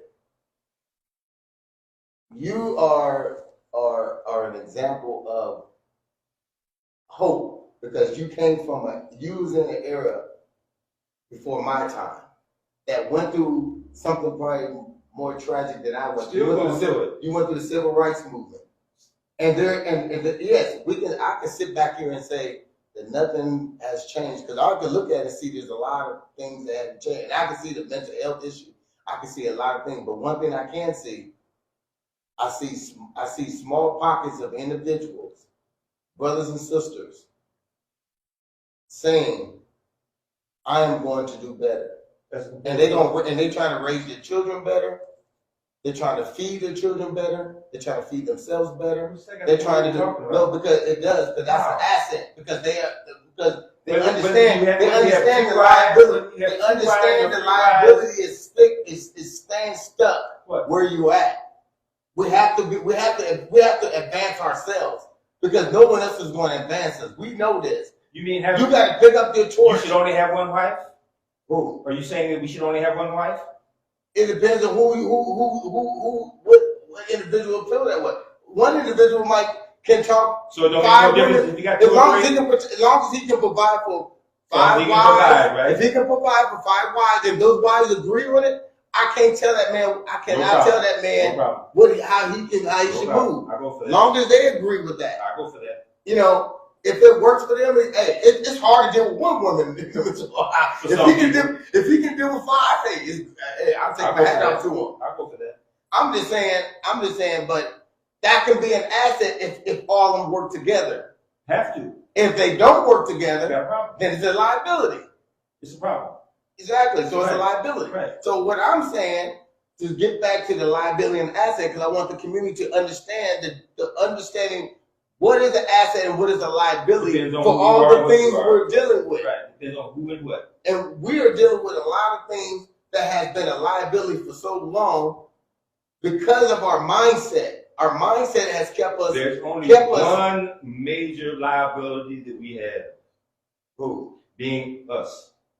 No, we are the children of God as well as everybody on the ground is a child of God. Now Satan has his seeds too. He ain't broke none. He may infect them once they here, but they don't get here without the Creator. Well, I don't know. I know he has his seed. He'll affect them after they get here, but he don't produce none. Well, I don't know. If he didn't produce or he did produce, he still has some. He'll get them after they get here, right? So he has some seeds, right? Not no seeds. But he said he has seeds. No, he don't have no seeds. No. I don't know what he ain't. Well, I disagree with that part. No, the devil does not create any entity. Only the Creator creates entity. He may infect it. He may infect the body after they're in the uterus. Let's see. I think he said I agree with. Okay. Prince Champ said, "I believe I understand what the elder is saying. I also agree with Kara. Sure, a slave could jump the broom. However, the master of the plantation had total control of that slave. So if the master decide that even though that the slave jumped the broom earlier that day, he was going to sleep with her that night, her husband would have to say in the matter of that, even though they jumped the broom earlier that day, that was going to sleep with both of them that night. They had no say in the matter. Yes, you're right. Some in a lot of incidents they was because they wanted to insert their dominance. We have had no control. Then, hold on, I got another one. Gary Warner said most black men in America are not in a financial position to practice pornography. Exactly. Polygamy. So a lot of men aren't in a position, but there is men that are practicing it, and if those women and them are in agreement, then that can be a lot. That can be an asset. But if they come to an agreement, then all of a sudden one gets jealous and something falls short, falls prey, or whatever financial break, then it can become a liability. It's on them. So that becomes on them. Right. But it can affect the community because they can start having multiple children in their home, and that can affect the household. If you are of the illusion that you have the capabilities of self-governing in this country, then you'll fall prey to a whole lot of problems. That's why we have single households. That's the reason why we have so many of our men in prison. That's why I keep referring back to that. Y'all ain't getting that piece for some reason. No, I got it a long time ago. I just don't lay down to it. And that reason is put in because of European domination, because they make sure that they get at least 75% of every dollar that they put and a lot of this programming and commercialization through the educational system that they produce. We don't produce none of our education. Yeah, but you know what? If we stop spending money, it got nothing to do with what we do. No, it does it plays a big role, because what we spend money on, it's not bringing assets. It just keep causing us liability. What we keep spending it on is things that don't matter. It depends on because we're trying to look good. We're trying to look. How you get your money. We're trying to fit into their narrative when we should be saying, no, you know what? No, we ain't got no choice. We have to fit into their narrative. No, because there was a time when we had in every city there was a Black Wall Street. It lasted less than 2 years. It doesn't matter. It happened. It happened. It can still happen. No, it can't still happen. They done did it once. They ain't gonna let it happen no more. That's because they didn't have. You know why it failed? Because white folks ain't gonna lose no money. But you know why it failed too? Because they know that's the only reason. No, because you had a lot of Sambos who bought into the idea of being slaves and only wanted the crumbs off the master table. What do you mean the ideal of being slaves? Jesse Jackson, Al Sharpton, all them cherry picked dudes was bought. Right. And guess what? They went against the men that we honor and respect today that got names on the streets right to this day. Right. And turned them and had them assassinated. Right. And helped in the assassination plot. Right. And joined the Code and Pro program. Right. Okay then, so that was the problem. What was the problem? Black men being paid by white folks to make traders out of us? Out of them? The greed and to want to live materialistically. Black folks taking money from white folks? Wanting to live materialistically. Right. That slave mentality has been there since we were slaves. They call them house niggas and field niggas. That's what I'm saying. Well, yeah, that's part of that's part of and we got that right now. Right. We get money. That's why you can't make sense out of a nonsensical situation because we ain't got out of the checks. We don't have it because we got people who sit in positions who comes to us, act like they're trying to be an asset to us. Right. When really behind the scenes they're looking out for their best interest and they become a liability to us. Most politicians, particularly black ones, are just like that. But you go over across the bridge, cross from north to south, you see a whole community of thriving immigrants who are thriving as a community who works together. Not Native Americans. We're talking about the Mexicans over there. Mexicans are somewhat different, but the majority of their foundation. Chinese, that's a whole other different ballgame. They ain't never been out of control. Arabs, yeah, they ain't never been out of control. Nigerians? Nigerians came over here as what you call refugees. The main problem that they have is that they weren't able to maintain their family structure.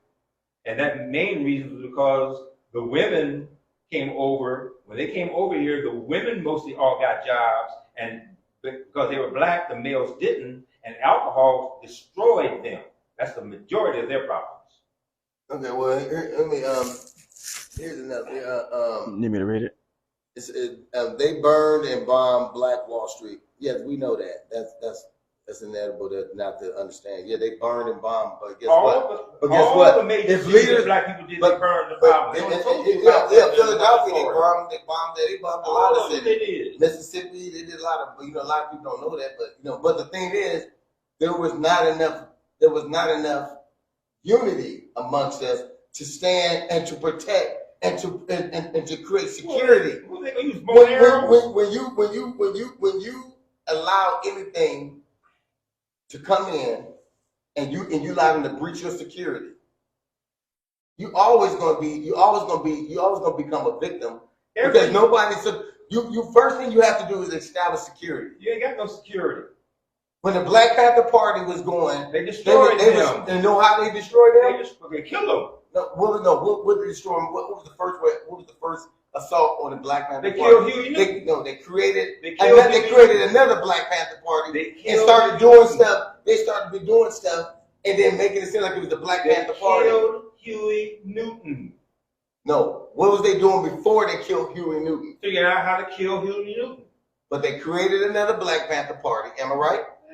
I ain't got nothing to do with killing Huey Newton. That's how they They started doing stuff and they blame it on the Black Panther Party. I ain't got nothing to do with that. They killed Huey Newton right off the bat. Once they did that, it was a done deal. You missing the point. No, I'm trying to tell you the total situation. No, didn't they have another party that was operating like they was the Black Panther Party and was doing stuff which they called what was they called? Organized combat fascism. When they doing that, and then they say, "Oh, that was They killed him." That's how Rice and Poindexter got wiped out. Yes. Okay. Oh yeah. Okay. So what I'm saying, materialistic Sambos, same thing they did with Malcolm X, same thing they did with Martin Luther King. These guys emerged because they wanted something for themselves. If they can pay you off, then they'll pay you off. If they can't, We didn't have enough. We don't have enough. We didn't have don't enough. nobody really want to die. But that's why we have this asset. Obviously not, because we still suffer as slaves here in America, and we ain't gonna go out there and face the police department and tell them to quit messing with us. You just said the Black Alliance Association just did it. Black Agenda Alliance that's what I'm saying. It's the only organization I've seen, and there's another one up there's one in D.C. and I think the other one up in Michigan that showed me that they put it in they put the organization together in such a way that they are recognized as a police force. Texas too. That's that. It's carrying guns and all that. That's the. But guess what? That's the best sign in the world. But guess Now, what? when We're trying. When the defecation hits the fan, and hopefully it won't come to that. There's certain European folks that might have a trueness of heart. The whole situation we have with the political system right now between Trump and what's the other president guys now? That's what all that's about. All right. They find out that Trump, in his crazy way, had more support mechanisms in basic communities than any of them did because he was straight up. He's a crook. All right, but he's straight up. He's a straight up crook. He ain't gonna lie to you. He's gonna tell you what you're gonna do. I'd rather have somebody like that than somebody gonna sit behind the desk and lie all day long. Well, Okay. You want me to read these? Yeah, white supremacy has always been infiltrated us because if you control, and as long as you have some Sambo cats who are materialistic and looking for their own don't want to die, own game, they're scared to die. Right? They're easy to be manipulated. And that's the situation we're in. When you have individuals that are willing to die, right? But it gets to the point where you're not dying for you. You dying for the next generation. The mass. No, not the next generation. I'm saying that's what right you're now. dying for. No, now. Let's get a few comments. Let's get a few comments in. Let's get a few comments in because there's a couple of them here. Okay. It says, I think this is a fair point, but if the black man and the black woman come together and pool their resources, we now have more than enough. Polygamy is necessary, not just for financial reasons, but to also address major issues within our community. One of those, fatherlessness. I believe that if a black man were willing to marry sisters with children whose fathers are not in their lives, we can begin to solve some of the abandonment issues and then other issues within our communities. If black men and women participate in polygamy, We can start reinforcing family, community values. Now you can't just touch or treat a sister however you want. She is a member of a family with resources, and the numbers to properly retaliate. Yeah, and the numbers to properly retaliate. And we haven't even spoken about the resources and numbers of the community that she belongs to. Hold on. Kara Warner states, every systematic structure we ever tried to create was infiltrated by white America. Prince Champ, they may have killed Huey Newton, but they haven't killed the idea. The revolution will not be televised. We will still have the folks. We still have the folks, and we still have the blueprint. We can build from that. They ride on folks. And y'all come on here. I'm gonna send these two away. Well, you know, and the thing is that, you know what I mean, and the thing is, I'm not the type that like to go back and forth on my path, because this is not what I want. This is not what we as Norris is going to do. No, this is not what we're going to do. We're not going. No, we're not. No, we're not doing it. Why? I just said it. Why? It's not going to be done. Why? Elijah, it's not going to be done anymore. Why? Don't ask me questions anymore. It's not going to be done. Hey, I'm done talking about it. We're not going to be questioning each other. This is not what We as Norris is about. We as Norris is about building families, men and women, and the topics I create are just for the topics. They're not for us to debate the topic and challenge each other on topics. We are just to discuss the topics. Why discuss it if you can't talk about it? Elijah. That makes good sense. Elijah, please. You want me to go to number 7? Want me to just go to number 7? I'm laying my foundation. This is how it's going to go. If you don't like it, then you know what's happening. I'm not going to do it no more. We're not going to be questioning each other, because this is where it gets messy, and I don't like the mess. We're not going to be messy. This is not what we're doing. Well, I don't want to talk about it no more. This is it. What we're talking about is what the subject is. We're going to stay on the subject. Let's stay on the subject. Let's stay there, and that's how it's going to be. And I don't care who doesn't like it. This is how it's going to be. We as an hour is not a group that challenge each other. This doesn't display what we, us, and ours look like. This is not what we do. So let us stay on the subject, utilize the subject, talk about the subject, and and give some. As we talk about the problem, let's find out. Let's try to create solutions. That's what it's about. Next one. Number 6, knowing that a family, community members has rape and murder, that has mental health issues, and we as family community doesn't provide help, is this an asset or a liability? Well, of course, it's a liability if we're not providing any help. We have to acknowledge that these things are facts. These things are true. We have young ladies, for the most part. It's not saying it doesn't happen to young men, because it does. A lot of times it goes unreported. So it's not that it doesn't happen. Men get raped just like young ladies do. Yep. Men won't because it's the pride thing. Exactly. No man wants to tell that another man violated him. Exactly. So that is a liability, because then that man becomes a perpetrator of the same crime that happened to him. And that's why you call them pedophiles, because a pedophile has been preyed upon. So now he's become a predator to someone else. Yes. So we need to stop. And this is the thing. This is what we call a liability, because if it doesn't get addressed and doesn't get the proper help, then it eats away at the foundation of that man or woman. Yes. And we got to stop that. We got to stop with this stuff at home. What goes on in his house, stay in his house. No, we need to get it out the house, because if the family ain't going to deal with the issue, then sad to say, we have to call people that we don't want to call to deal with the issue.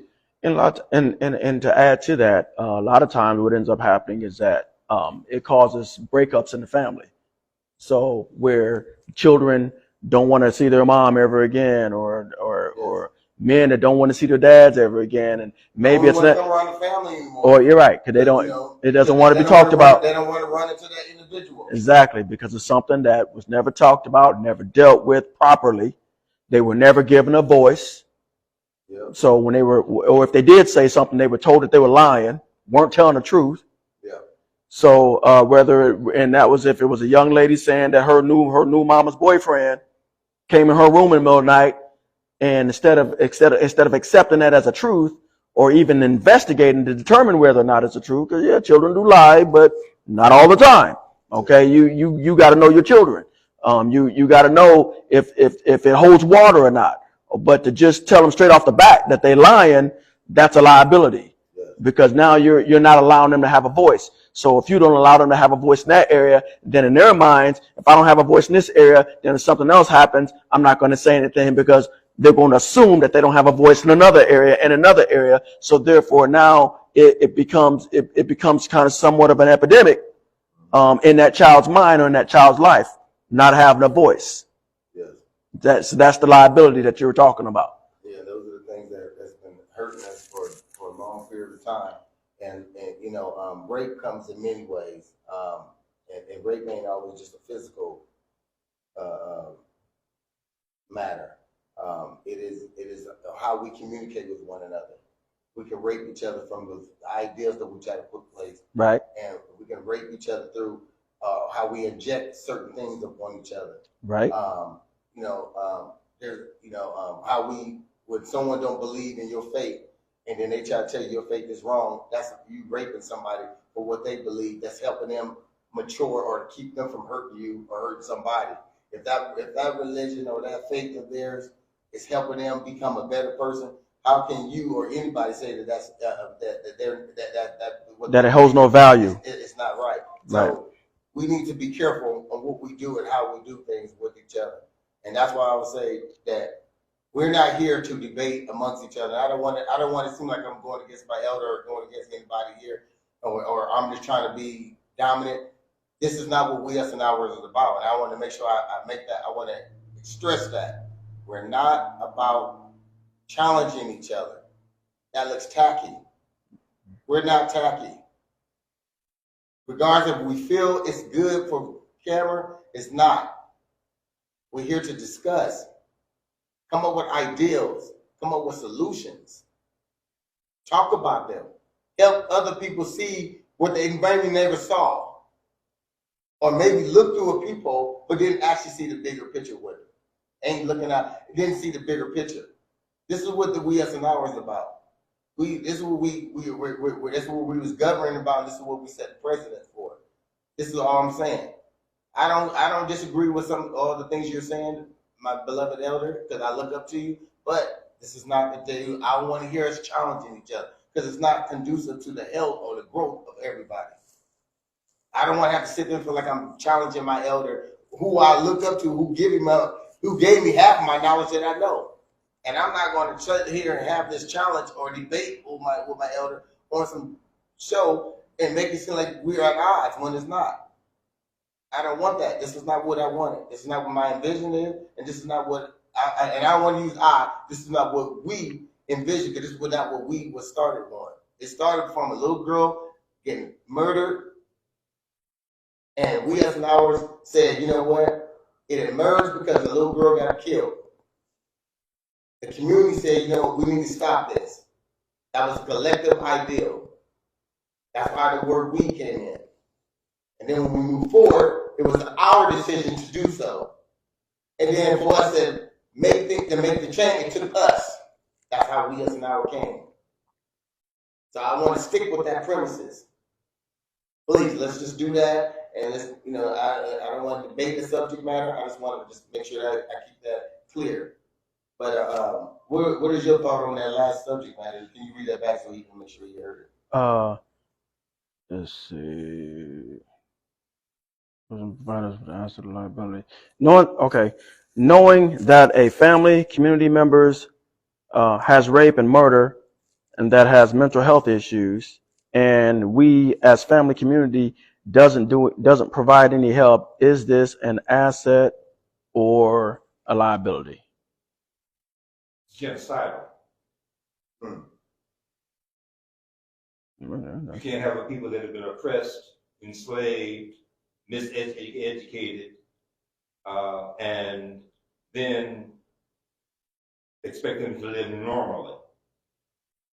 And if you don't have the necessary mechanisms in place to accommodate their needs, then you are purposely victimizing them for your own profitable gain. So, and that's what Europeans do. let's see. You know what time it is, right? Yeah. Okay. We You want? there's only should be one more. Right? No, there's two more. So we may have to go to 7. Okay. Number 7, allowing others' culture to come into our communities and become rich. Was this an asset or a liability? Europeans know that they can't deal with us on a one-to-one because of the situation that they had in Korea, Japan. A lot of those individuals who come to this country, and just coming to this country, they get a welfare check that is double the amount that we as a people who were enslaved in this country get.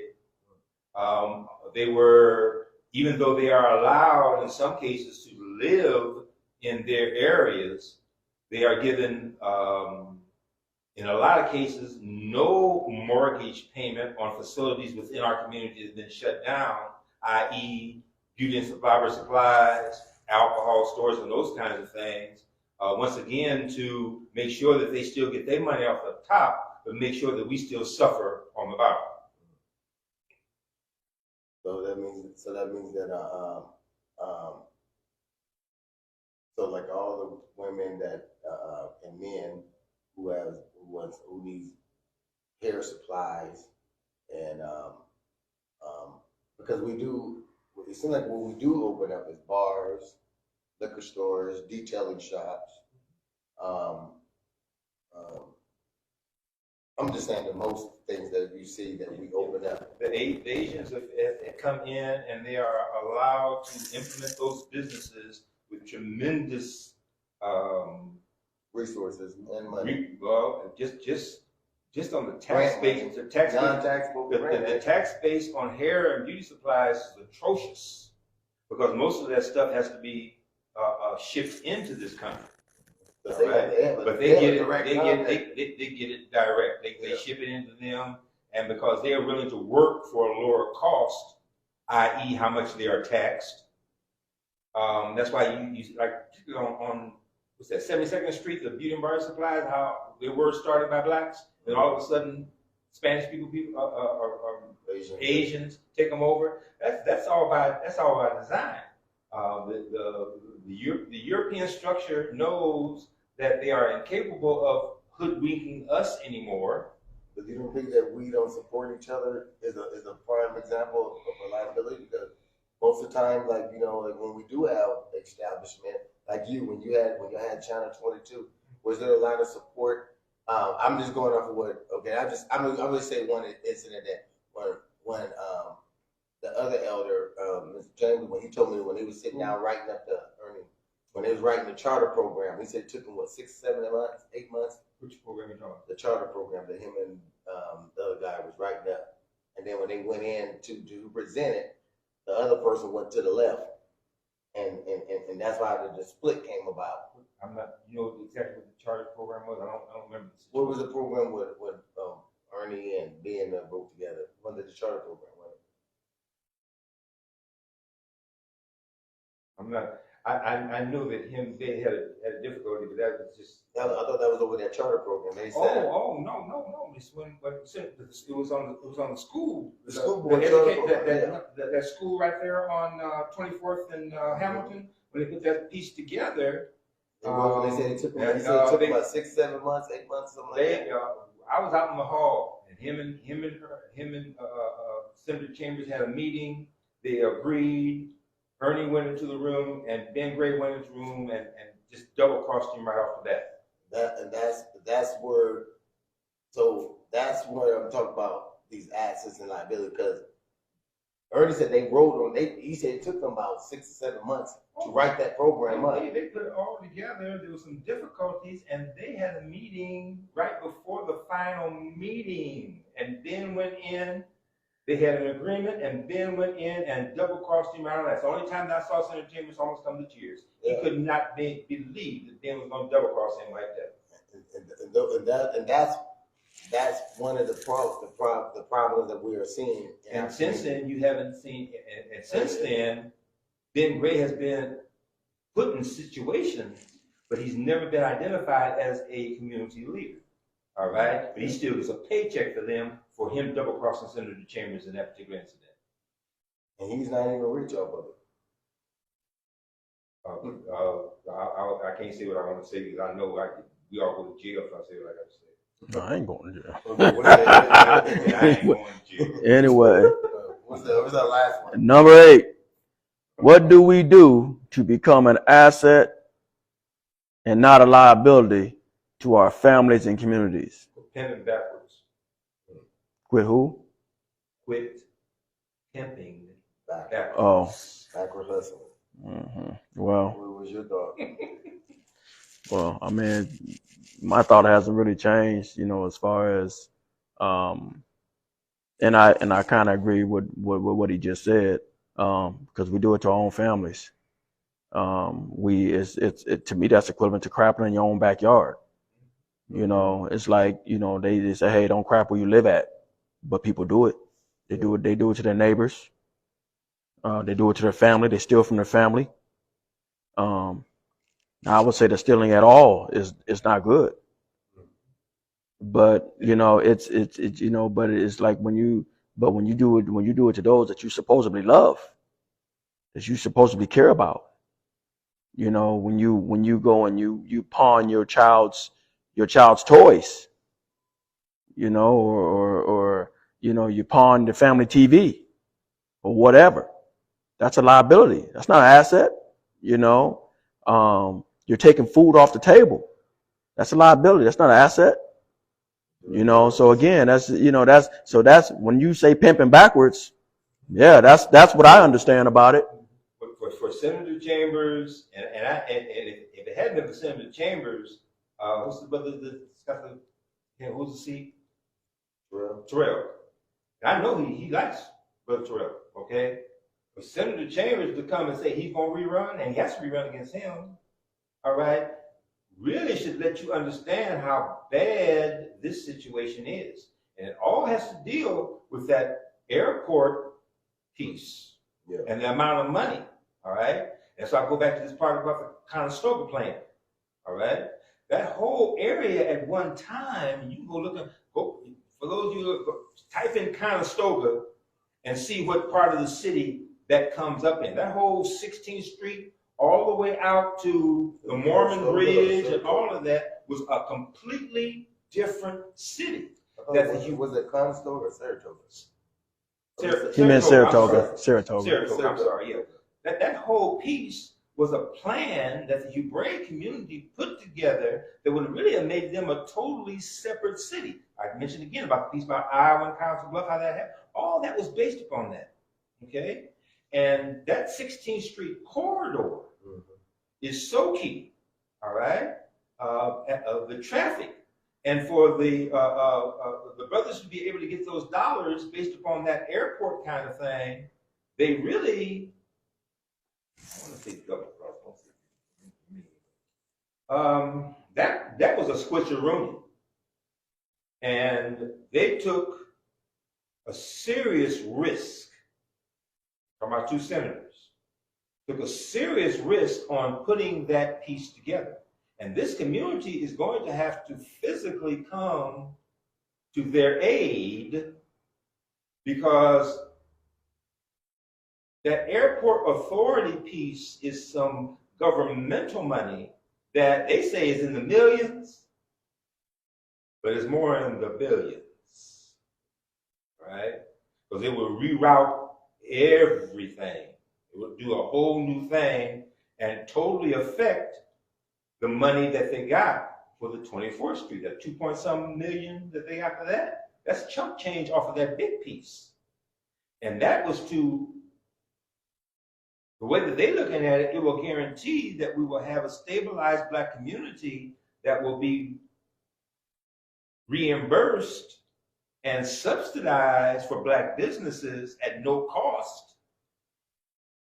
And there's too many, i.e. Sherwood Foundation, that's gonna really get this shit off, who have pimped our community in such a tremendous way that do you remember the part that they were talking about changing the Carver Bank into a bank in our community? Y'all remember any of that? Yeah. I won't mention the names because all right. The Carver Bank is a historical Black bank, and the building has always been maintained because it's a historical building by, what's the name of their organization? Nick, you sit there right there on the corner. I can't think of it. Scooters? No, right there on the 24th and Lake, on the corner, on the southwest corner. Uh-huh. The money came down for that, but because the bank was a historical building, they were able to get some additional money to make that a OEDC and Willie Barney. I'm naming their names because they're key individuals in our community. One and two that I have difficulties with were to take that money and put it into the Carver building as a bank. The problem is that in order to have a bank, you have to have a financial backing, and they were going to use American National Bank as their financial backing, which means the European had control on it. But they couldn't get the Carver Bank building because they were going to do it as a Black operation. That's what's slowing everything up right now. Okay, so there's some serious things that are going on for 24th, but that 24th Street corridor is part of the 16th Street corridor, which embodies the kind of Saratoga plan, which is grand theft money. All right, which would enhance automatically the number of Hebraics that still own property on the 16th. Those who have money invested in the Carter Lake area, all right, that kind of money is not mentioned. Do you remember the bridge that used to come across Locust Street? Yeah, they said they couldn't put another bridge or something. They wasn't supposed to tear that one down because, for practical purposes, that was a guarantee on why they could keep Carter Lake in Omaha as opposed to taking everything in Iowa. That whole everything in there was supposed to have gone across the river because they wanted to keep the gambling in the Carter Lake area. There was some underhanded kinds of things done, and that bridge was key to it. But they had to tear that bridge down in order to knock that railroad out of there. They didn't want that railroad still running through there. So there's a lot of dirt that goes on. That Carter Lake is a monster. Carter Lake is a monster. We talking Vegas. Well, you know, let's save that for next week because I got two brothers who are going to be here, and that's one thing. Okay. So we'll talk about that next week. All right. Okay, it's time for us to close up because I got another meeting to go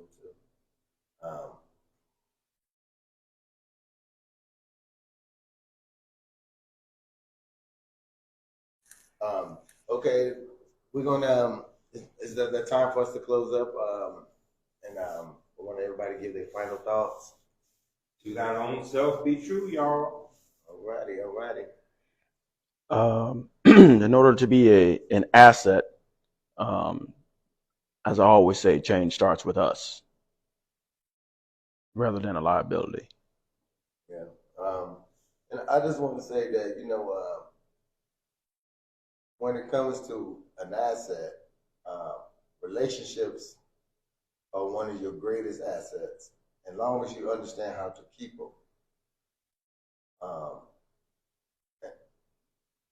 And everybody utilize each other to enhance the relationship.